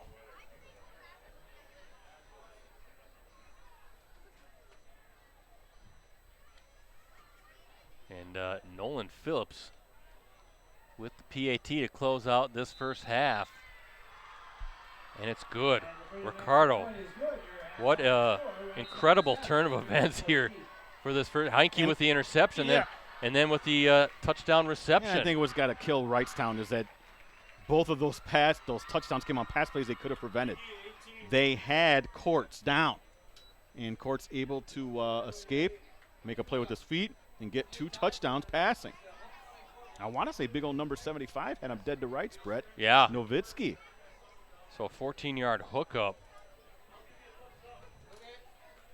And some fireworks here to close out this first half on homecoming night. Crazy game, crazy end of the half. And as we look at our Cellcom Coonies Embroidery and Sportswear scoreboard on homecoming night here, week 5. Freedom now, as we see with that touchdown as time expired to end the first half. Irish leading Wrightstown 14-7. We've got a lot to talk about here. Things coming up digitally with USA Today Network Wisconsin. We'll also talk about tonight's game and maybe catch up on some other scores after this short break.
Welcome back to Wrightstown High School. Halftime here again, week 5 homecoming matchup. Quick look at our Cellcom Coonies Embroidery and Sportswear scoreboard shows the Irish leading the Tigers 14-7. Again, thanks to our sponsors, Cellcom and Coonies Embroidery and Sportswear. Cellcom's great smartphone event.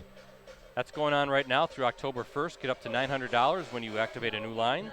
Savings available on a variety of phones, including top brands. Visit Cellcom.com/save for details. And Cooney's, they have the skills and experience to customize your apparel and spread the word about your organization. Contact them today, 920-731-0922. You can always send them an email at Cooney's, COONEYS 0922 at sbcglobal.net. Ricardo, before you get to some scores and some thoughts, I also want to tell everybody about our USA Today Sports Plus app. That's the sports app that puts the fans first. Get the latest scores, stats, and standings, and enjoy interactive experiences with our award-winning sports writers. Download USA Today Sports Plus from the Apple or Google Play stores today. USA Today Sports Plus. Fan harder. What do you got, Ricardo? Well, it's just interesting, real quick, if I can talk about what's transpired so far in the first half. It's interesting that the 3 touchdowns, Brett, came on a combination of breakdowns by the defense and extraordinary individual efforts on the offensive side of the ball. Wrightstown's lone touchdown came from Humphreys, right? Incredible breaking tackles, many tackles on his way to a 37-yard touchdown run, and then Courts, right? Avoiding the pressure, somehow getting a pass off. He got it, I think, to Clausen off a tipped pass for the first touchdown. And then Heinke. After his interception. After Heinke got the ball on interception, a 50-yard return, he was able to catch, kind of a scramble drill there as he was trying to avoid that pressure put forward by Nowitzki. Just remarkable athleticism displayed by both sides of the ball, Brett, to get us to this point where we're 14-7, Freedom with the lead. And what a turn of events, right? Tie game, Wrightstown with the ball. And at the very least, maybe just going to hopefully run the clock out, but to maybe try to set themselves up for a couple more plays before the clock does run out. Instead, Heinke with the 50-yard interception return. I thought he was gone. The way he was taken off down the near sideline. Really credit Trevor Vandehei, the quarterback, for chasing down Heinke. But Courts and Heinke, and then you mentioned that too. Courts eluding Ricardo pressure on that last throw, but Heinke, he had kind of danced his way into the end zone too and make some guys miss, and he's been doing that all night long. He's really tough to bring down, the way he's kind of cuts and uses zigs and zags his way up and down the field. So a heck of a play on both ends by Courts and Heinke. I got a score here. Folks from the Northeastern Conference will be very interested to know at halftime, Luxembourg-Casco leading Little Chute 21-7. So the Spartans, what was the score? 21-7. Spartans have the Mustangs down at the half. And I know Luxembourg-Casco's got a good squad as well. And as we said in the first half, Here is the theme from Bond, James Bond. looking at the Northeastern Conference standings, Luxembourg-Casco, Fox Valley Lutheran, and Little Chute both coming into tonight's action with 2-0 records in the league.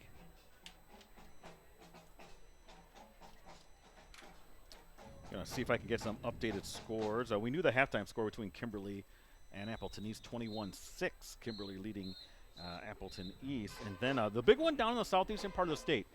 I think that is of general interest because it might be the game of the week, in the state, Brett, when it's Muskego and Mukwonago playing. 17-7, Muskego leading Mukwonago at the half. Other scores, Wautoma 27, Clintondale nothing at the half. And Hustacon 29-14 over Clinton. I'm sorry, I thought that was Chilton. So I don't know if people really care too much about that score, but I will say again, Brett, I think you mentioned this. Neenah 35-7 over Oshkosh West. Good bounce back game for the Rockets, Brett. Yeah, and Oshkosh West kind of one of those tricky teams. They've been playing some pretty good games, some good football. This is an interesting game, only because this is on the eastern part of the state. Two Rivers is leading Kiel, only 20-13. Two Rivers in the top 8 of the rankings, and traditionally a very strong team. That's interesting to watch. Kiel always has good they do. athletes and athletics as well. That's a fun town to go to, and kids growing up had some activities at Kiel. Always enjoy going there. Where's Kiel? If you give me a general, like by Chilton area. Okay. Go past Chilton down. Is that Highway 57? Yeah, we lost our wagon. Our wagon is gone. It must be under the bleachers somewhere. If not, we're going to be taking lots of trips to your car. So, Ricardo, while you're looking up some scores, just want to remind everybody our Clubhouse Live show is underway. We've got 2 shows under our belt. That's our weekly Packers show.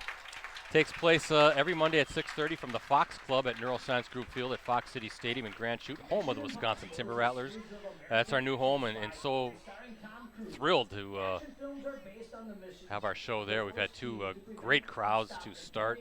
2 weeks ago, we had John Kuhn on, the former Packers Pro Bowl fullback, All-Pro.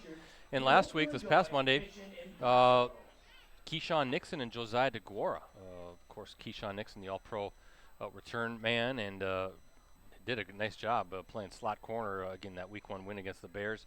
And Josiah, a tight end / fullback, I guess. He said he's all of the above, but they're going to be our season co-hosts. So they came on together this past week. We celebrated the big Packers victory over the Bears, and Keyshawn now will be on this coming Monday, and he'll bring a teammate guest. Still waiting to hear who that will be. I'll announce it on our Facebook page, facebook.com/Clubhouse Live, but you can definitely check out the show in person. We'd love to have you in person. Doors open at 4. Admission is free. First come, first seated. But again, there's plenty of space. Free parking at the stadium. And Neuroscience Group Field is right off of I-41, so very easy to get to from, say, Wrightstown. Just hop on 41 and you're there in 15 minutes or so, 20 minutes tops. So we're really looking forward to that. We'll talk about the big Packers-Falcons game. I co-hosted Ricardo, the Bears fan. He's a co-host as well. Rosie's part of the production crew. If you can't make it in person, we stream it live on all our websites. We think Facebook. Facebook's been not working for Vimeo for the past couple days now. Much to the chagrin of Mr. Jim Rosandick. Yeah. Again, not of our doing. Nothing we can do about it. And but they assure us they're working on it, trying to get the fixes made. But also our USA Today Network Wisconsin YouTube channel. So, again, multiple ways, multiple platforms to watch. Definitely check that out. And, again, give us a like, facebook.com/Clubhouse Live, facebook.com/Packers News as well. Menasha up over Green Bay East 35-0. That's not really a surprise. Appleton North up 21-0 over Oshkosh North. That's not really a surprise either. Fond du Lac 14-10 over Kaukauna. That's a big one being played down in Fond du Lac, Brett. I mean, again, Fond du Lac, they're in a corner right now. They're a dangerous beast.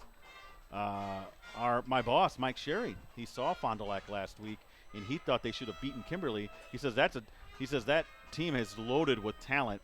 Maybe a bit young, so they don't quite know how to win yet, but that's going to be a powerhouse, maybe even by early next year. Well, if they lose tonight by 0-5, getting pretty tough to. Yeah, they'd have to win out essentially, and hope for and have your fingers crossed that you'll get in. Teams have gotten in with the losing record before, though, Brett. And we thought, Fondy, when we streamed that game week 3, was that 2 weeks ago at Fond du Lac? I think we were there. 3 weeks ago. 3 weeks ago? No. Yeah. This is week 5. Was it week 3? I thought it was week 2. Yeah, week 2 we did Menasha. Oh, yeah, you're right. Okay. So a couple weeks ago, North had Fond du Lac down, 21-6, and next thing you know, it's a 21-19 game with Fond du Lac with the ball, trying to get into field goal range before Brock Arndt made a big defensive play. One of the stalwart defensive guys on that Appleton North defense, and so the comeback bid by Fond du Lac was just a little short. But yeah, they look good. Connor Klapperick, the quarterback, looks good, and that was it Max Mengel, the tight end, who really stood out to us as an athlete and a big target for Klapperick. But we'll see. Like we kind of talked about with Appleton East, you got to get that signature win under your belt, right? You got to be able to pull one of these games out. You can't keep losing these close games. And now Appleton East definitely struggling to keep pace with Kimberly tonight. Ricardo, I know you probably want to talk about Varsity Roundtable, but also the launching of the 920 newly Sports. branded, yeah. Rebrand. There you go. Of 920 Sports. Go on, if you go on to Google Play, Stitcher, or iTunes, you should find it was the podcast formerly known as the R&B Show. It's now 920 Podcast. A little bit of a rebranding, just kind of more to fit geographically kind of what we're all about high school sports in the Fox Valley area. We do add a little bit of pro stuff too as well, because that's obviously of high interest around here as well. So we talked at length about some of the top teams football teams in the Valley. I know we talked about Wrightstown and Freedom. And we also talked about the great volleyball that we have going on both on the girls and the boys side. Brett gave us an update on that award show, which is, I know it's far away seemingly in May, but it's really not that far away when you think about it. Brett is going to be here before you know it. And, we also talked about some of that pro stuff with the Packers, Brewers, a little bit of Badgers. So please check us out. It's the only podcast primarily dedicated to high school sports in the Fox Valley area, and we're planning on it being bi-weekly. Now, that can change depending on availability of coaches. If we can get a coach in or something like that in between those weeks, we're going to do one. Do it on the phone. We could do it on the phone as well. So I already got some feelers out, Brett, to coaches who could join us maybe for a little bit of a short interview on the sports. Because a lot of times we tape that when the coaches who are primarily teachers are in the classroom or maybe they're at lunch or something like that. Just got to work out the coordination there in terms of time-wise. But we should be able to bring that added context to all of our podcasts. Yeah, looking forward to it. The 920 Sports Podcast, and then gives it a name that people know what's going on. Yeah. And then we have the Varsity Roundtable every Wednesday, 7 o'clock. It's the only online high school sports talk in the state. This past Wednesday, just a few days ago, we had Xavier girls volleyball. They brought in their Division II state championship trophy, Brett, and we talked to them at length about the great season they've been having. They were 21-1 going into this weekend, the number 1 ranked team in Division II. And are they the best team in Appleton? Well, we're going to find out because next Friday, Brett, they're playing Appleton North in pool play down at the West Bend. Say that time, yeah. Are you going to be there? Oh, I think me and Mike Sherry have worked out. Perhaps Mike will be joining you guys, and I'll head down there. That's a big game. Like those two teams don't cross paths all the time because one's Division I, one's Division II. But that looks to be a good one. So I'm really curious to see. Brett, there's a lot of Division I collegiate players on that court when those two teams play. That's a big-time game. Too bad it can't be in Appleton. And I should ask Coach Sherrill or Appleton, how come you don't schedule like a non-conference duel or something? How about this? Why not a big tournament or invite like that in the Fox Valley? We do have one. It's called Beast of the Northeast. The only problem with that's put together by our friend Chris Fitzgerald from Prep Dig. The problem with that, the Beast of the Northeast happens to be the same weekend as the Joust. So they gotta rework that. Yeah, then. Exactly. So and most of the top teams have already committed to the Joust, Brad, because that is the premier tournament in the state of Wisconsin that early on in the season. Yeah, then they got to figure out a way to spread that out a little bit because I think that'd be good. I thought there used to be didn't there used to be a volleyball like early season between like FBA schools and Northeastern Conference schools were part of that. Oh, yeah, it used to be the Battle of the Valley. Yeah, right. They don't have that anymore that I know of. Maybe the Post-Crescents would put it together, or USA Today Network Wisconsin sponsor that. That's not out of the realm of possibility. So where would you play that? At the Champion Center, maybe? Or that's a good point, Brett. These are all very good ideas, actually. Thank you. That you have. Maybe that's something we consider live streaming, Rosie, whenever you get your cart back. Yeah, our wagon is somewhere in Wrightstown right now. Our wagon. Somebody might be wheeling that downtown for Brett, all we know. Did you mention the Packer show? Yeah, I did. I talked about the Packer. Glad you were listening. Well, I was doing updating scores and things like that. I will say this, Brett. Another feature that we're doing with the Clubhouse Live is we're honoring local high schools, high school teams. We've done primarily football the first 2 weeks. Well, we've done both football the first 2 weeks with Menasha and then Appleton North to start. And I think we're going to be honoring some of our volleyball teams in the next coming week. So it's another way to kind of just showcase the absurd amount of good teams that we have in our area, the successful championship quality type of teams. So, again, that's something to look forward to every Monday during that Clubhouse Live show. Yeah, and we got the space to do it now. We do. Something we talked about even when we were at the old place, but just didn't have the seats. But now we do, and it's I think, a nice feature. And it's something that we can transition, and I know this is your thing, we can transition into basketball as the season unfolds. We'll no doubt do that. Right, so maybe a little Wrightstown wrestling coming in as well. So, yeah, absolutely. We'll see if we can figure something out because we love showcasing the athletes. That's the heart and soul of this Fox Valley is high school sports. Second to none, right, as far as talent goes. I agree. And then next Friday will be so you mentioned me, Rosie, Mike Sherry. We're going to be somewhere that's to be determined. Yes, you're looking at some matchups and and that's always something interesting to see how you kind of put that together, Brett, because there's a lot of potential games. Well, maybe not a lot, but there's a few potential games that we could be at, or you guys could be at. A lot of the schedule is made earlier, because press box space is at a premium. So I want to make sure we get some of these top games, and also too, we try to showcase as many teams and leagues as we can. We've showcased the FVA, we've showcased the FRCC North and South, and now we're showcasing the Northeastern Conference. Would love to get a Xavier on there, but the Bay is just generally it's not a good league other than Xavier. Right, so it's going to be tough to kind of maybe get them in the playoffs potentially, maybe playing Wrightstown again or a Freedom again or a Little Shoot. We'll see how it all plays out. Again, that's a Division IV team. Yeah. Think how many great Division IV teams we have in this area. Our state power, teams that can make runs, deep runs, and be knocking at the door to get to Madison. So, you look at our core leagues, the FVA, the NEC, the FRCC, probably the top three, right? I would say as leagues. The two of them are D1, D2, and this is a D4-ish. I guess is Luxembourg Casco D4? Or are they D3? I know FVL is D3. A lot of times you'll see they're right on that cusp, Brett. So so you try to kind of make that schedule, and then you get to like crunch time or the stretch run, then you really start focusing. And I leave a few weeks open. Give me some wiggle room to see who's doing what, right? Maybe potential conference championships on line. I can tell you that week 7 we'll have Nina Kimberly at Kimberly, and week 9 we'll have Kimberly Appleton North at Appleton North. And the way it's kind of looking right now, that Kimberly Appleton North team game could be for the FVA title. Could be both undefeated. Yep. Of course, Nina might have something to say about that because the Rockets take on Appleton North next week at Nina. And Kaukauna too.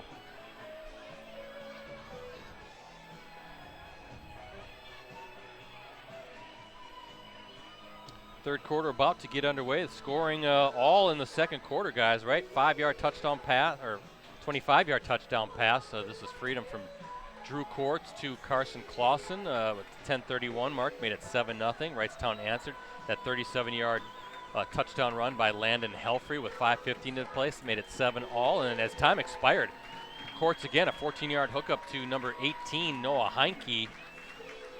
And that's where we're at. That's kind of an off-schedule play without a doubt. Courts scrambling under heavy pressure, was able to unload it to Heinke. Heinke dancing his way into the end zone. He had the 50-yard interception return to set up the score. And as we look at our Cellcom Cooney's Embroidery and Sportswear scoreboard, 14-7, Freedom with the lead. 28-0 lead now for Appleton North over Oshkosh North, Brett. Looking at some more scores from our area. Well, you do that. I'm going to be looking, seeing how the Brew Crew's doing tonight, and they're down 3-0 to the Nationals. The Nationals? A team that's got, 80-plus losses? Come on now. That's with the ghost of Strasburg as well.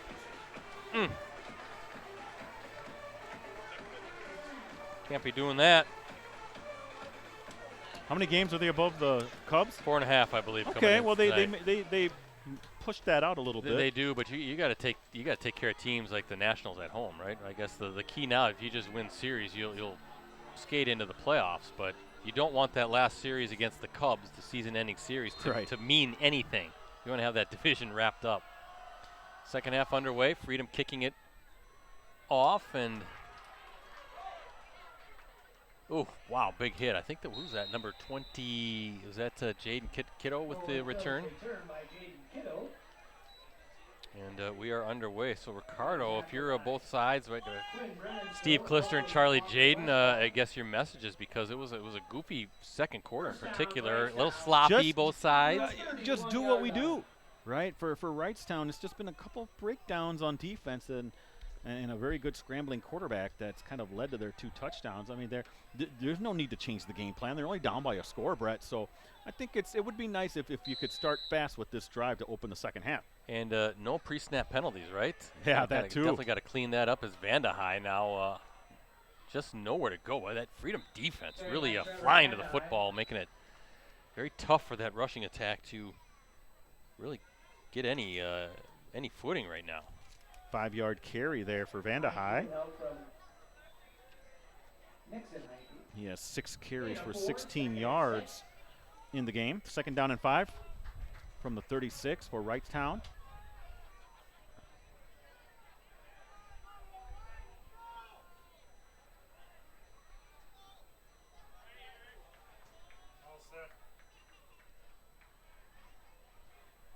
Vanda High gives up the middle.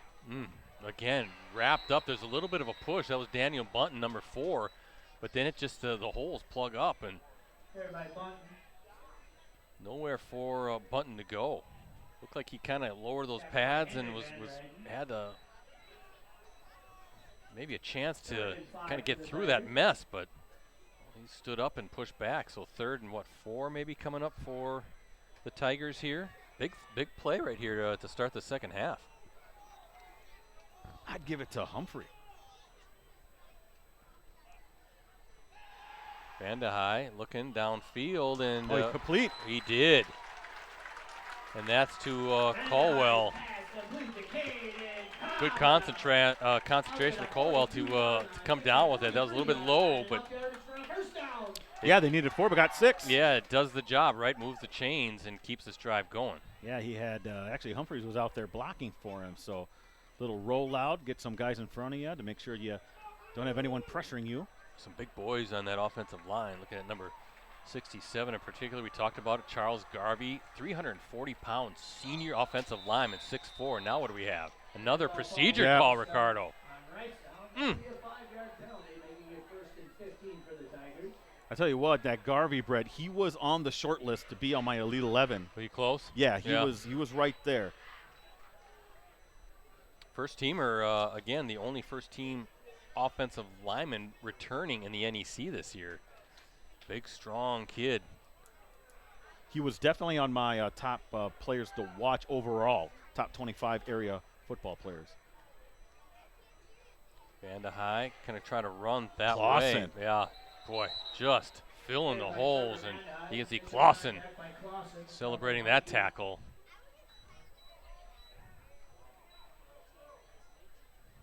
Same thing for Carson Clausen, Brett. Another great two-way player.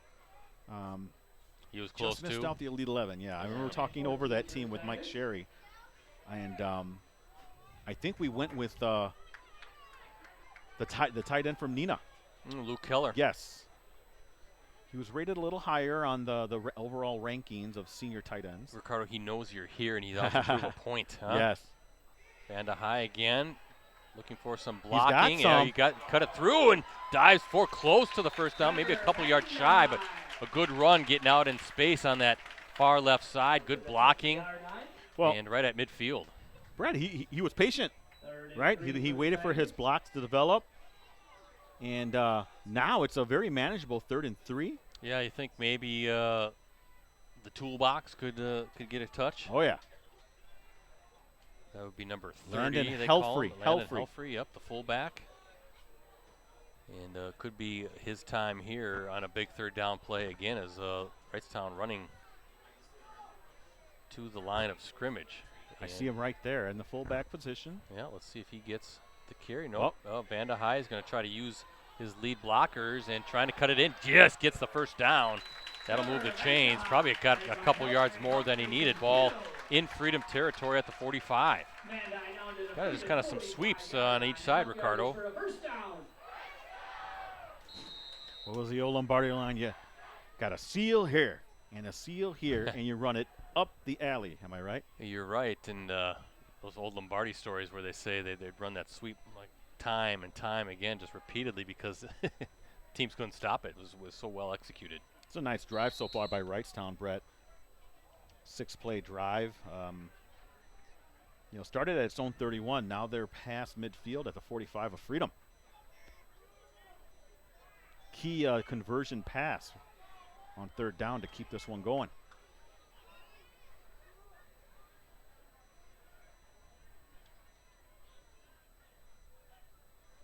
Vanda High going to keep it himself again, and boy. He's doing a good job, Brett. Some of those snaps have been not perfect, let's say.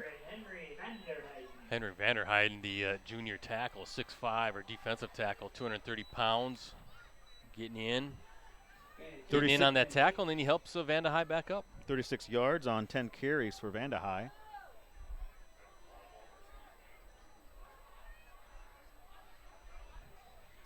Second down for Vanda High.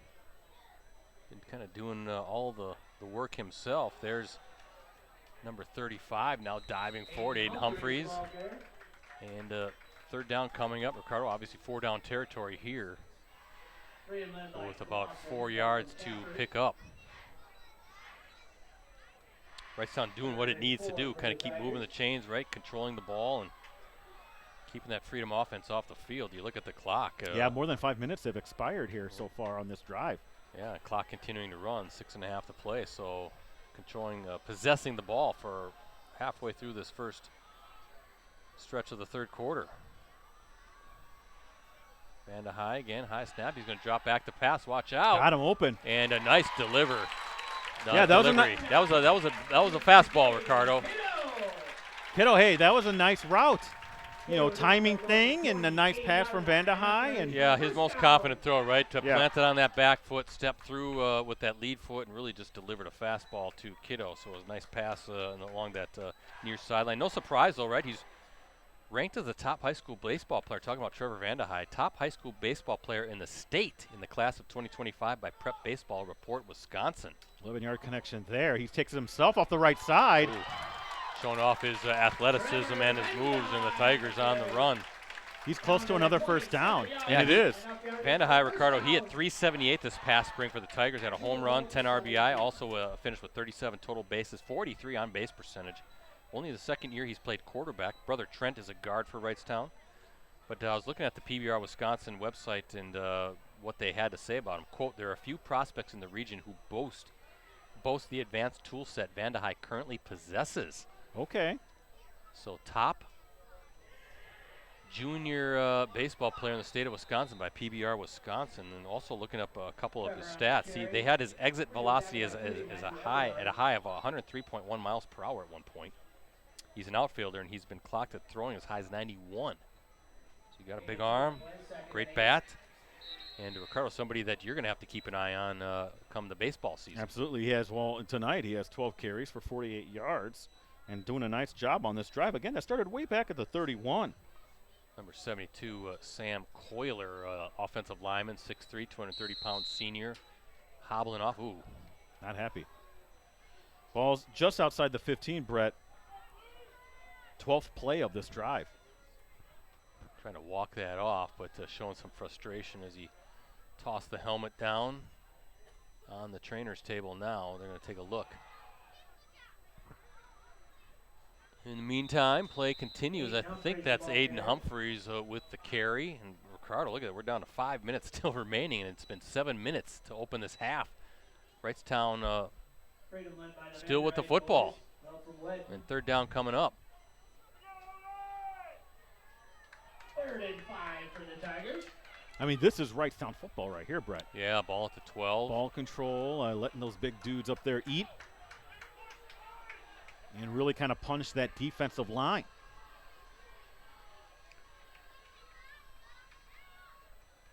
Vanda High. Humphreys powering his way. It's going to be close. He'll be 4th down coming up. He'll be about a yard shy, maybe. I think that's right. Yard or 2, maybe 2 yards shy. Yeah, it's at the 9, so let's call it a short 2. So 4th down, and Coach Clister, you know they're going to go for it. They're not going to settle for field goals here. You know who I want to give it to. Yeah, the toolbox. You want Landon Helfrey? Give it to Helfrey. Again, 5'9", 190-pound fullback, but he plays a lot bigger than that. Under 4 minutes left in the third quarter, Brett. This is taking up the entire quarter, this drive. Yeah. Well, let's see. Vanda High is under center. Helfrey next to him. Vanda High is just going to sneak forward. No, I don't know. I don't know either. I don't know. I think it's at the 8. Yeah, Freedom celebrating. I think they got the stop. The Irish get the stop. It's going to be a turnover on downs. Presumably they're celebrating. The officials, though, talking things over. And they're going to give it to Freedom. So Freedom holds. Went with the quarterback sneak, just a little short. And, boy, you get all that way and coming up with nothing. That's tough. 14-play drive, Brett. 14 plays. Ate up over 8 minutes. Yeah, 60 yards on that drive. And to come away with no points, disappointing for the Wrightstown coaching staff, I'm sure. They felt good about that play call. Just fell a yard short. Well, here comes Drew Courts. First time we get to see him this second half. Ooh, boy. Good good awareness because that was a again crazy snap. But look, he looks like scrambling around. I was going to say Fran Tarkin, but that's way too old. Yeah, of a people won't know reference. who that Did I is, say Brett. Steve Young, maybe? That's a little too big. Maybe Lamar Jackson. There you go. Trying to think of a scrambling quarterback nowadays. Johnny Manziel? Does he even play anymore? No, but that was his game, scrambling all around. Brett, this is imperative for Wrightstown defense to kind of force a 3 and out. You'll be able to get the ball back with pretty good field position if you're able to hold Freedom here. Guess who? Heinke. Look at him dance through. Look at him dance through. Turns on the Jets, still finally out of bounds at the 50. Wow. They're going to say he stepped out at the 46-yard line, but Ricardo, the way he moves, he just kind of slithers through all that traffic. Yeah, made a nice little move right when he cut. Planted that foot, made a nice little cut, and able to get it near midfield. 33-yard gain. 35-6 now, Kimberly leading Appleton East. Carson Pendleton, 3 touchdown passes, so Papermakers well on their way to 4-0. Remember, they had the Week 1 game scrap. Milwaukee Marshall was the opponent, but not enough numbers for Marshall, so Kimberly a game behind, I guess you could say, the rest of the state. And look at that, Humphrey. Wow! Humphrey coming in big time. Humphreys, I should say, bringing down Jack Bonnet. And a junior linebacker, and a flag down.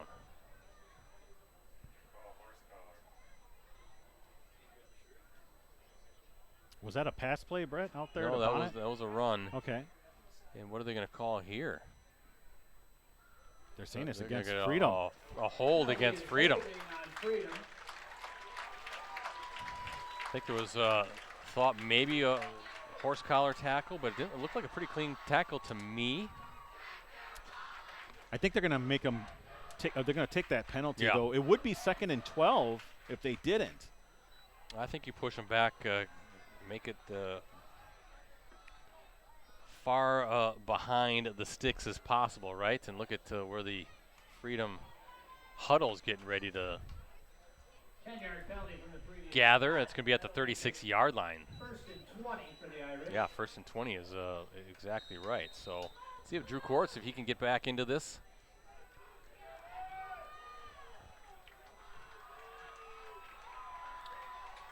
Good old slugfest here in the Northeastern Conference between these two longtime rivals. There's Quartz again on the run. Good play fake. You're going to kind of flick it, and off his hands, off his helmet. Bonnet, the intended receiver, but again, good coverage. Daniel Bunton this time. But how about that little flick from Quartz? Tough going on the run to his left as a right-handed quarterback, but darn near completed that. Tigers defense has the advantage here, Brett, at 2nd and 20. Now, the nice run by Heinke got him out to the 46, but here, if you can hold them, then enforce a punt, that's a win.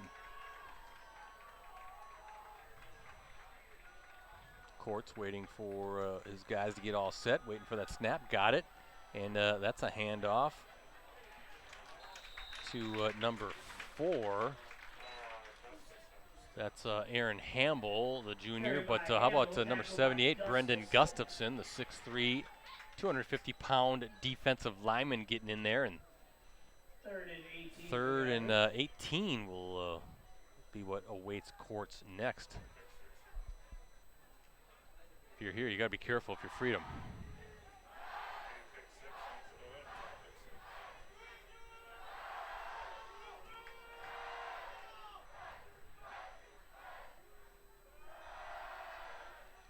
Quartz, whoa, watch out, fumble.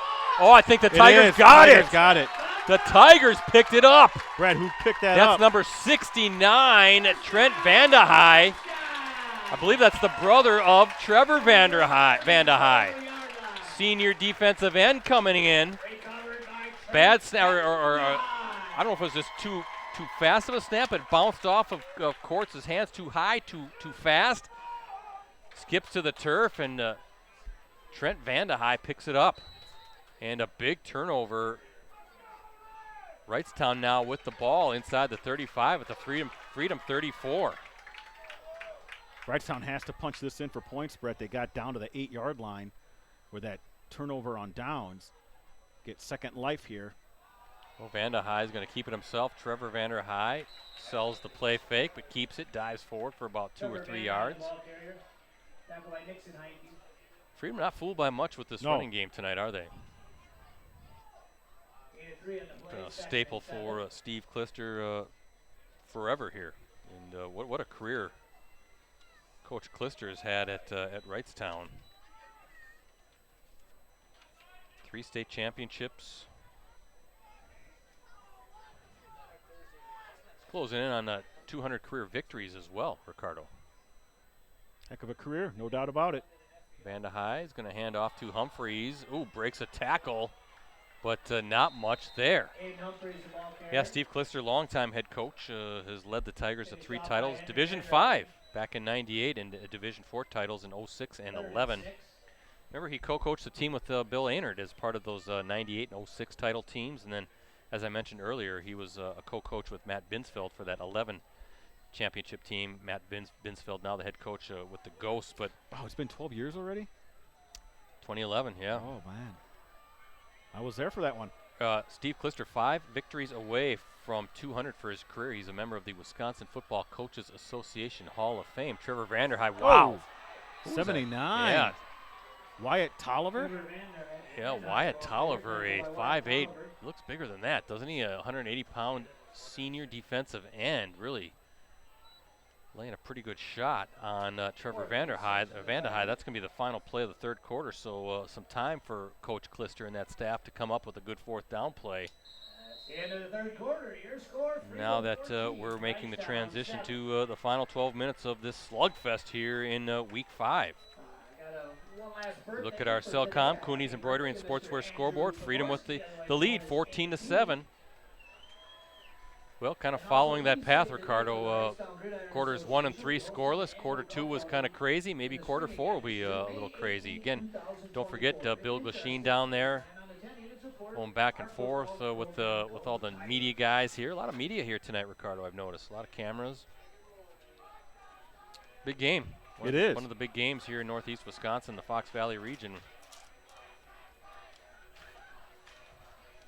But Bill, there's Bill. You're getting his good side, Rosie. He's the guy on the left. He's clean-shaven tonight. I noticed that. I didn't recognize him. Haircut, clean-shaven. He looks about 10 years younger now.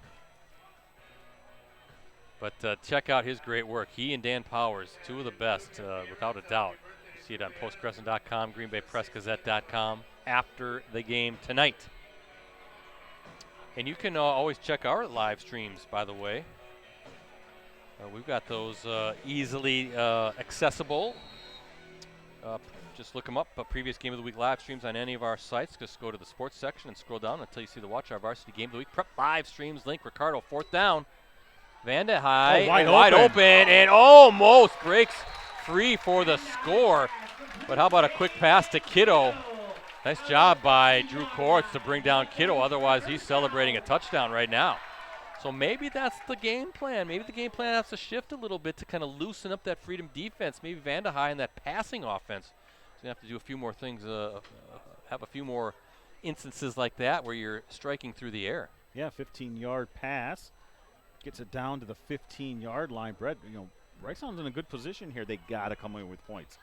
Touchdown, preferably. Vanda High is going to keep it, trying to get around, and 26 for the Irish. Nixon Heinke, linebacker. Carl, these kids are going to be sore after this one. Yes. This has been some serious hits going on both sides.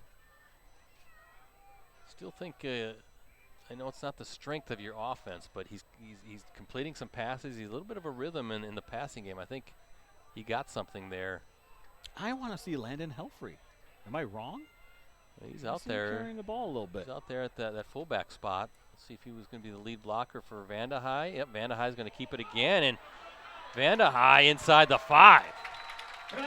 More importantly, I think that's a first down and goal to goal. Yep. Chains are down, so exactly right. So Wrightstown trying to turn a turnover into some points. Ball will be marked at the 4-yard line. 62 yards on, I have 16 carries for Vandehei. Nice game from him on the ground. Also, again, had that key 15-yard reception on 4th and 6, Brett, that extended this drive. Vandehei under center. Waiting for the snap. Handoff to, almost in. I think he was stood up right at the goal line. That's number 28, Caden Caldwell. It's right at the 1. And I think in this case, ball will be marked right at the 1. Let's see if it's inside the 1. They're going to spot it right at the 1, but you have, if you're Wrightstown, you have 3 cracks to get this one in from 3 feet out. And you're thinking it's 4-down territory? Oh, yeah, I think so. And Good guess. And I'm thinking you're going to see Vandehei under center, and they're just going to try to sneak this thing in. Vandehei, nope, handoff. And that is he in? He's in. That's a touchdown for number 35, Aiden Humphreys. A 1-yard touchdown plunge into the end zone.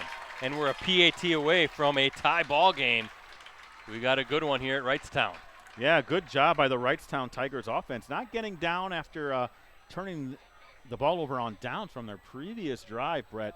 Able to take that interception, that fumble recovery and turn that into a touchdown.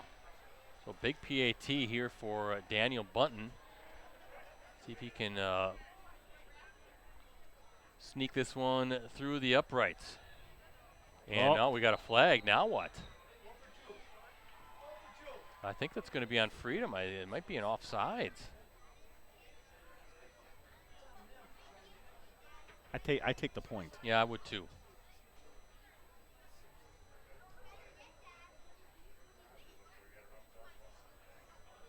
Well, they're coming over to the Wrightstown side. What do you want to do? I think you take the point. It's a tied game at this point. Yeah, I think that. Well, no, they're going to bring the offense on the field. Okay. So they are going to go for 2. All right. Well, I'm a little conservative, I guess. So, penalty on the Irish, and here we go. So where does this really officially spot, Ricardo? Like the 1.5 yard line? I would say so. It's half the distance, right? It's at the 3, so. So is it a timeout for Wrightstown? I think that's a good idea to talk this one through. See, now listen, I'm not traditionally conservative when it comes to the football stuff, but Brett, I think you already have the point on the board. It's a tie game. I think they're thinking that Coach Klister's thinking yards and points have been very, very hard to come by. You're a yard and a half from I don't know. They've played very well in the second half. They've moved the ball in the second half. Here's the thing. Now maybe you give it to the toolbox, right? Because pretty tough to bring that guy down from a yard and a half out. But penalty on Freedom on the PAT. Bunton was able to sail it through. Well, if you give it to the toolbox, then you sold me, Brett. He's out there, of course. Humphreys as well. A couple powerful running backs.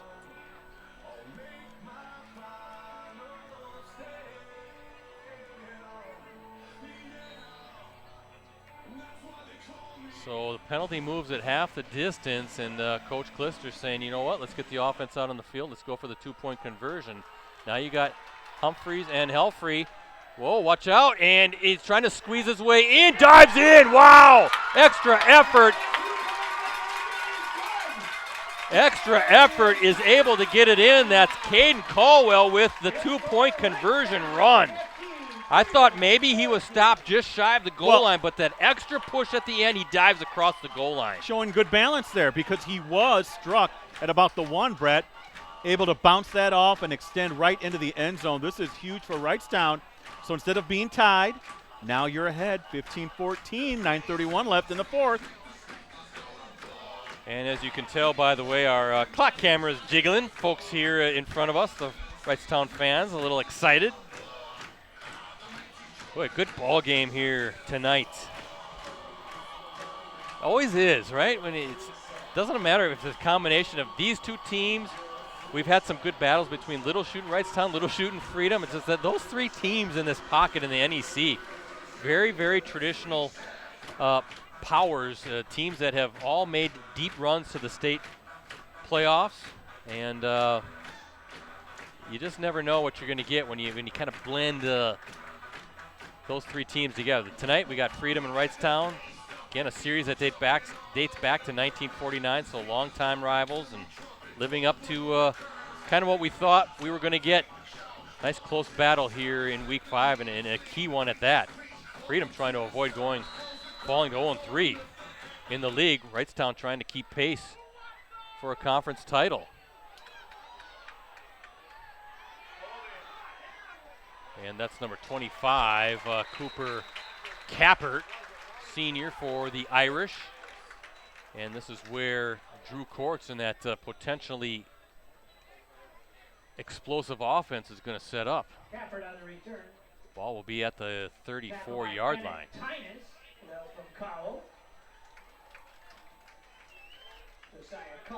Last check, Luxembourg Casco was leading Little Chute 21-7. That was a halftime score. Another big game in the NEC. Spartans trying to. Always a good team up in the. Yeah, well, both teams 2-0 coming in. So Spartans eyeing a 3-0 start in the league. Ooh, big time hitting going on now down there. As Heinke with the carry. Heinke's had a nice night for the Irish. Humphreys and Thompson in on the play.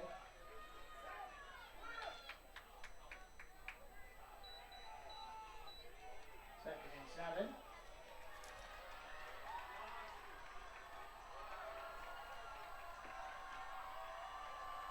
Courts now got some time and finds Bonnet for the first down in Wrightstown territory.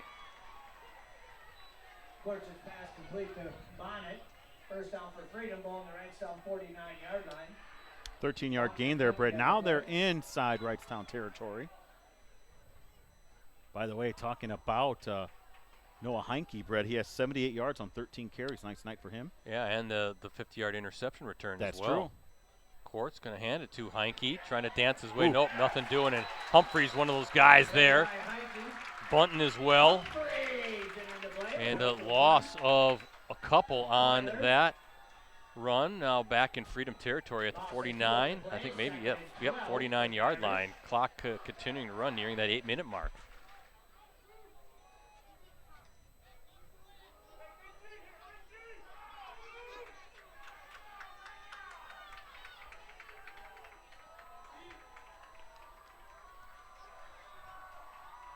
Court's going to hand off. Ooh, whoa. Look at big 69, Vandehei. Trent Vandehei wrapping up. Heinke falling as Vandehei with the tackle. Ball at midfield. Ricardo, huge play in the game right here. 3rd and 11 for the Irish. Yeah, and they've been able to, at times, pass the ball well, though a lot of that has been off of Courts' scrambling ability, Brett. 3rd and 11. Big play here for the Tigers defense. And what is this? Timeout for Wrightstown? Yeah. Timeout, Wrightstown. We have a little time here. So 1 timeout remaining for the Tigers. Coverage is provided by Bell & Health, Titletown Sports Medicine and Orthopedics. Again, not sure where we'll be next week. If you're on Twitter, give me a follow, or X. I don't know what to call it anymore. I think everybody still calls it Twitter. I'm at PC Brettsy. I'll make the announcement at some point next week. I can tell you our live coverage will kick off at 6:45 p.m. And again, you can access our previous Game of the Week live streams on our USA Today Network Wisconsin websites. Just go to the sports section, scroll down until you see the Watch Our Varsity Game of the Week Prep live streams link. Also want to plug our digital subscription deal, 6 months for $1. Unlimited digital access to the Post-Crescent, the Press Gazette, any of our USA Today Network Wisconsin websites. Just go to postcrescent.com/subscribe, pressgazette.com, greenbaypressgazette.com/subscribe to get in on that deal. Ricardo also mentioned our high school sports award show. Yeah, that's going to be May or June, sometime next spring. We're not sure if it's going to be at the Lambeau Field Atrium or the Fox Cities Performing Arts Center, but planning is underway for that, a live in-person show. So we'll provide updates as we get them. Here we go. Hand up. Nope. Courts is going to keep it. Looking for some space. Trying to wiggle his way free. Spins his way. And a good run by Courts. Ricardo makes fourth down much more manageable now. If they decide to go for it. It's an 8-yard run. I think they will. Oh, it's 4th and 4. With 7 minutes to go, and the fact that, as you said, Wrightstown's been able to kind of get that ground game going, be real methodical. They could run the clock out. Yes, 4th and 3. So here a long 3. Here you go. Freedom, a big moment in this game. Can the Irish keep this drive going as Court's waiting for it? High snap. Nope. Play fake. And knocked it. Whoa. Hey, toolbox. Did he knock it down? He did. That's number 30, Landon Helfrey. We saw what he could do as a fullback. Now we see him as a senior linebacker knocking down that first down throw. It was there, but he got his big old paws in front of it. Now the Tigers in command with the lead and the ball, 6:45 to play. Wow. Wow, they call him toolbox, but he can do a whole lot of things, right? Remember Ed West, the old Green Bay Packers tight end, he was toolbox. That's true. Toolbox, number 86. Where was he? Remember Ed West, right? Oh, sure.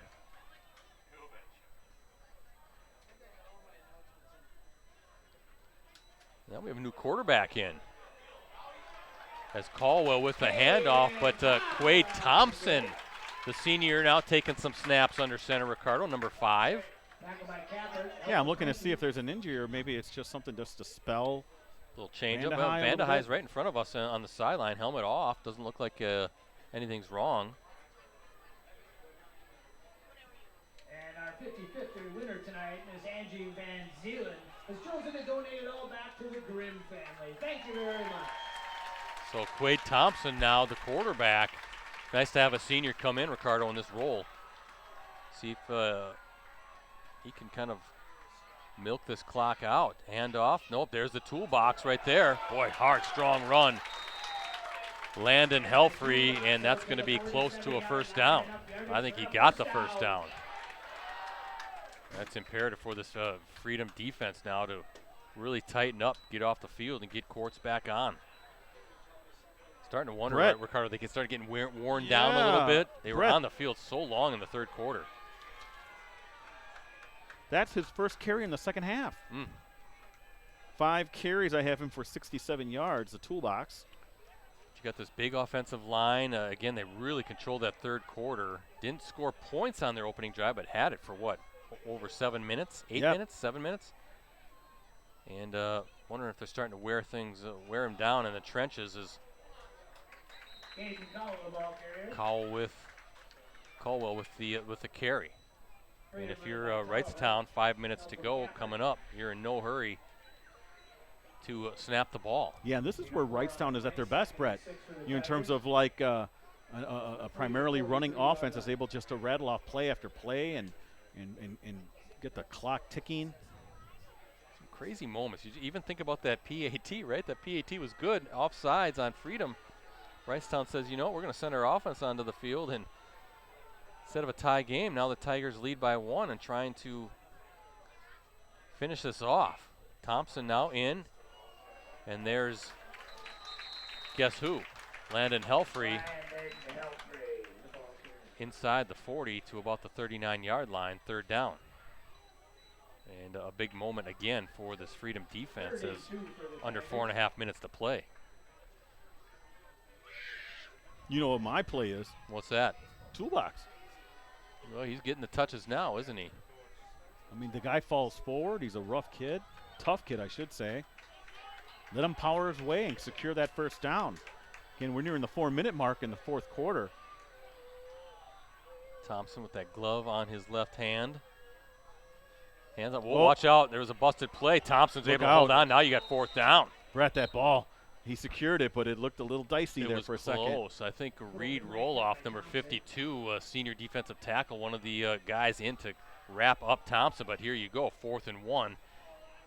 Decision time for Coach Klister. Is he going to go for it, or is he going to punt it away and play field position? That's a great question. 3:35 and counting, Brett. A punt here would really pin Freedom back. But they've got the explosiveness to make that very manageable. But right now, it looks like Wrightstown offense on the field. Are they going to try to draw the Irish offsides, or are they going to go for this? Let's see. 4th down, Thompson under center, waiting for the snap. He's got it, and there's, not even a chase. Still on his feet, spinning away. Landon Helfrey again getting the ball, lowering those pads. Again, just not a target to wrap up. Those big, strong legs, powering his way through, fighting off the first, second, third contact, and down to the 30, a big first down. Clock continues to run. Yeah, Brett, I have a toolbox, 7 carries, 79 yards, but that might have been the most significant carry. Again, he's just on this drive. It was his first carries of the second half. 2:40 and counting now. At some point, when does Freedom start burning timeouts? Exactly. As Thompson waiting again for the snap. Helfrey again. And I got to think Freedom's going to finally take a timeout, and it looks like the Irish will do just that. Timeout, Freedom. You know, Freedom's got to be tired of tackling him. Yeah, and that big offensive line's getting off the snap right now too, winning at the line of scrimmage. Again, how long have they been out there this half? Really have possessed the ball, time of possession. A big advantage here for the Tigers in the second half. We got a score from Mike Sherry. You see 42-14 now, Kimberly. Oh, yeah, that impressive win for them. Still in the 4th. Yeah, and, well, I doubt East doesn't really have the kind of offense to come back from that many points down, Brett. But, I mean, this is a Kimberly team that's had some nail-biters this season, and more specifically against Fond du Lac last week. They came out, and that was an East team that's been ascending. So they took care of business, Brett. I'm guessing the paper makers are getting a little tired of that chatter. Which particular one? Second down coming, and good run again. That's number 28, Caden Caldwell. Another first down for the Tigers. I'm thinking, Ricardo, that, the chatter, East, it's a big game, and a lot of attention. And, boy, Kimberly had a hard time getting past Fond du Lac. I think Kimberly was saying, hey, we're still Kimberly.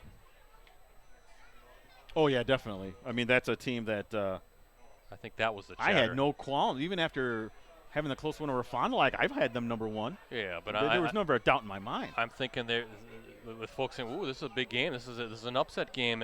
East is ascending. I think Kimberly said, no, that's not going to be the case today. Well, I think both can be true, but I think this is about Kimberly playing their best game of the year so far. I think they came ultra-focused, and it looks like we're going to get a flag. Is that going to be a delay game?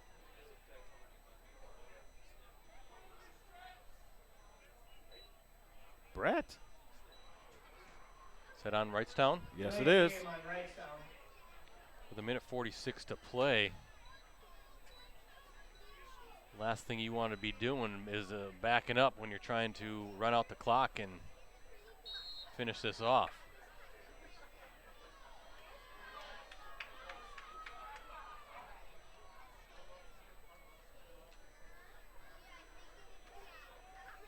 Look at Steve Klister, Ricardo, old school. He doesn't even wear a headset. Yeah? Thompson waiting for it again. There's Helfrey, and really don't have to do much. Freedom will take another timeout. Timeout, So both teams with a timeout remaining. Hey, Ricardo, tell everybody about what's coming up. I know how your weekend goes. You always have different articles that come out, right? Recapping that week's Hey, I'm just football enjoying games. This LL Cool J Classic. Like, is that Coach Verbatim doing the DJing? Oh, that's okay. Baseball coach, Eric. But, yeah, it's been – I'm sorry, what was your question? I was getting down with LL Cool J. You're too listening to music. Oh, yeah, okay. Well, listen, every Saturday – around 10-ish, 11-ish, we put out the Fox Valley Roundup, which this will be a lead story for the Fox Valley Roundup. And then we have a city-specific one for Appleton that does Appleton North, East, West, FEL, and Xavier. So, folks can check that out. I usually have it mid-morning Saturdays. So please check that out. I try to track down some late quotes and maybe some stats early Saturday morning to complete those two pieces. There you go. Always good reading. I always love reading the comments. There's Humphreys. I get Humphreys and Helfrey. I can sometimes get those mixed up. But always good reading. I like reading the comments as Freedom uses its final timeout. Don't have any update on that. Fond du Lac, right? Oh, Little Shoot Luxembourg Casco score for the folks, for the NEC fans out there. I'll look for both here. Anybody knows what's going on? Send me a tweet, PC Bretzi. Ooh, it's a close game between Fond du Lac and Kaukauna. Fond du Lac's up 27-24 with 7 minutes left. Really? Yep. And then was it Luxembourg Casco? Luxembourg Casco and Little Shoot. Luxembourg Casco led 21-7 at the half. Haven't seen an updated score then. That's obviously a game of interest to the fans here. If it holds and Luxembourg Casco wins and Wrightstown's able to put this one away, those two teams will be. I haven't seen anything either. Ryan Wing, our TV friend, is there, but I haven't seen any other score from that, Brett. Actually, check that. Wrightstown. That's a conference game last week against Xavier, right? That's a crossover game, so that counts in the standings. So, yeah. FEL, the other undefeated team coming into tonight as far as NEC games go. So, third down. And again, Freedom now out of timeout. So, you're just going to run this one down. Ooh, wow. Helfrey stays up. Wow. I'm telling you. That is a big-time hit. And now what do? You kick the field goal, or you're just going to continue to run? You're going to let that clock run down. Tigers still have a timeout to use as well, so they can burn this as far down as they want to go. Take that final timeout. Yeah, I have 11 carries, 90 yards for the toolbox, Brett. Nice night for him. Some really important runs here down the stretch. Tigers at the line of scrimmage is Thompson again filling in at quarterback here on this drive, waiting for the snap. Nope, he's taking his time. Yep. I think the Wrightstown going to burn that last time out. Seeing if he could draw an offsides draw them off call. Sides, bring up a 4th and short. And with 9.7 seconds to go, or 49.7 seconds to go. Sorry, that's what the clock. 49.7 seconds to go. Our camera got pushed a little bit. Yeah, I'm still trying to figure out why Vandahai is not out there. Yeah, he looks okay. Might have been a hand thing. I did see him looking at his hand. Well, then we're bad luck because it seems like everywhere we go, quarterbacks are getting banged up. Don't say that.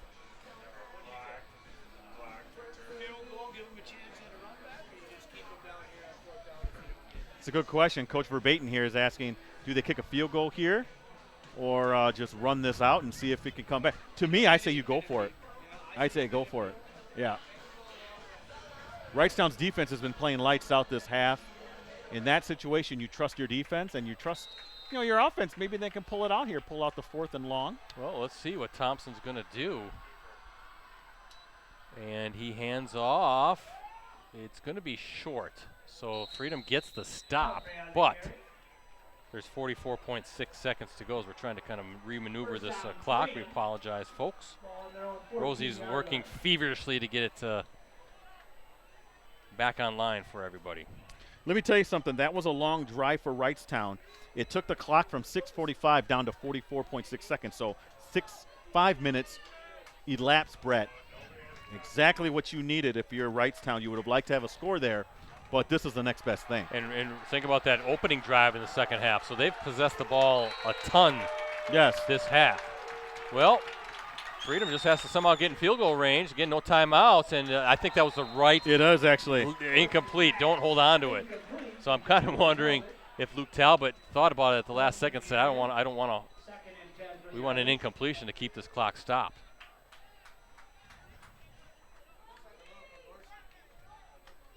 Well, heck of a battle here in week 5. And if Freedom does take the L here, Brett, that's 3 straight losses, correct? First time since 2010. Oh, boy.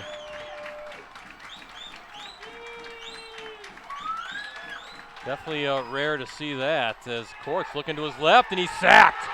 He's dropped. That's number 72, it looks like. And check that, I'm sorry, Braden Nowitzki. and Sam Coyler. Watch out again, Courts. And now you're down to your final play. Very disjointed there with 20.3 seconds to go. 20.3 seconds left. As that Wrightstown defense is imploring its crowd to get loud here. Ball at the 13-yard line. It's going to take a miracle here if you're Freedom.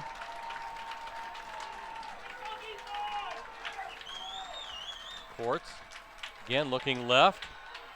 Going to fire, and right through the fingertips, and Wrightstown's going to pull this one out, Ricardo. First down, Wrightstown. Nina beats Impressive. Oshkosh West 42-20, by the way. Yeah, impressive win for Wrightstown here, Brett. They were able to overcome some, they shot themselves in the foot a few times here, did Wrightstown, and they were able to get things together when they absolutely needed it. Dominated that second half in terms of possession, and then that final drive to really erase 5 minutes plus was fantastic. That drive to open the second half set the tone. Yes, They it did. They didn't get points out of it, but it set the tone for them. They were able to kind of get that running game going again, and I thought Vandehei had some decent throws as well. And Coach Klister going for it on two, going for the 2-point conversion. Yeah. Very critical as well.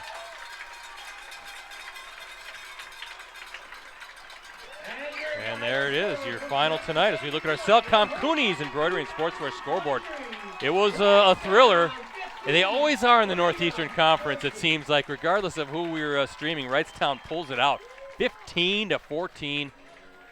Heck of a battle here tonight at Wrightstown High School, Week 5 game in the books. I know, Ricardo, you had some thoughts about how that one went. First off, yeah. But how about from the Freedom vantage point? Well, for Freedom, 3 straight losses. I'm gonna ask Jaden, what do you do? I mean, you're 0-3 right now in the NEC. It's imperative that they get going on the other side of the win column, right? You got to start winning some games if you want to make the playoffs. The season's quickly coming to an end. Well, Ricardo, they have Luxembourg, Casco, Little Chute, Denmark, and FVL all on the schedule still. Ouch. Those are all good teams. Yes, and a couple of those teams have been fighting for that NEC lead. So, Brett, okay, so what do? You've been playing well at times. Now it's about let's pull off the tape. What are we doing well and what are we doing wrong? Are those correctable mistakes? I think they are in some respects. And, Coach Jaden, this is his first year. A little bit of a challenge here now. Some adversity now, A little bit of adversity. And but that's a proud program, Brett, that's had a lot of success, the last 15 years or so. Not for Wrightstown. Big win for them. They're coming off the loss. How would you respond? Was it a clean game? No. But in the second half, when they absolutely had to, they dominated time of possession. Got back to doing what they do, right? Timely plays on defense, right? The toolbox getting that knockaway on that fourth down play. That was big. And then to come back and take time off the clock, get that touchdown, the drive previous, and go for the 2-point conversion. I think this is a pretty well-played second half for Wrightstown in terms of doing what you needed to do to get out of here with the win on homecoming. On homecoming night to boot, so they'll be celebrating in downtown Wrightstown tonight. Not us. We got to break down some gear and get the heck out of here. But good work, Ricardo, as always. Yeah, good work for you too. And so maybe not. I won't see it, but it'll be either me or Mike Sherry. Either way, you'll be happy. Yep. Well, yeah, we'll be happier with Mike. I know you will be. No, we won't. We'll miss you. We'll miss you. All right, guys. Have a good one. So good job, Ricardo. Appreciate it. Thank you, Craig. Appreciate it. That was Craig Hayes, the athletic director here. Always appreciate him and his staff. They do a great job here. All our schools do, though. We have great respect and relationships with everybody here in the Fox Valley, Northeast Wisconsin. Let me run down the scoring, though, before we sign off. And we got to look for our wagon, Rosie. Somewhere our wagon is.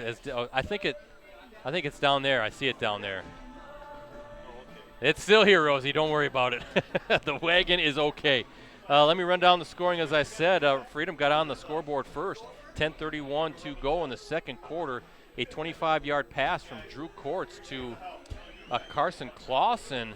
It was kind of tipped by a Wrightstown defender, and Clausen was able to secure it in the end zone, made it 7-0 Freedom. Wrightstown answered on a 37-yard run by Landon Helfrey with 5:15 to play.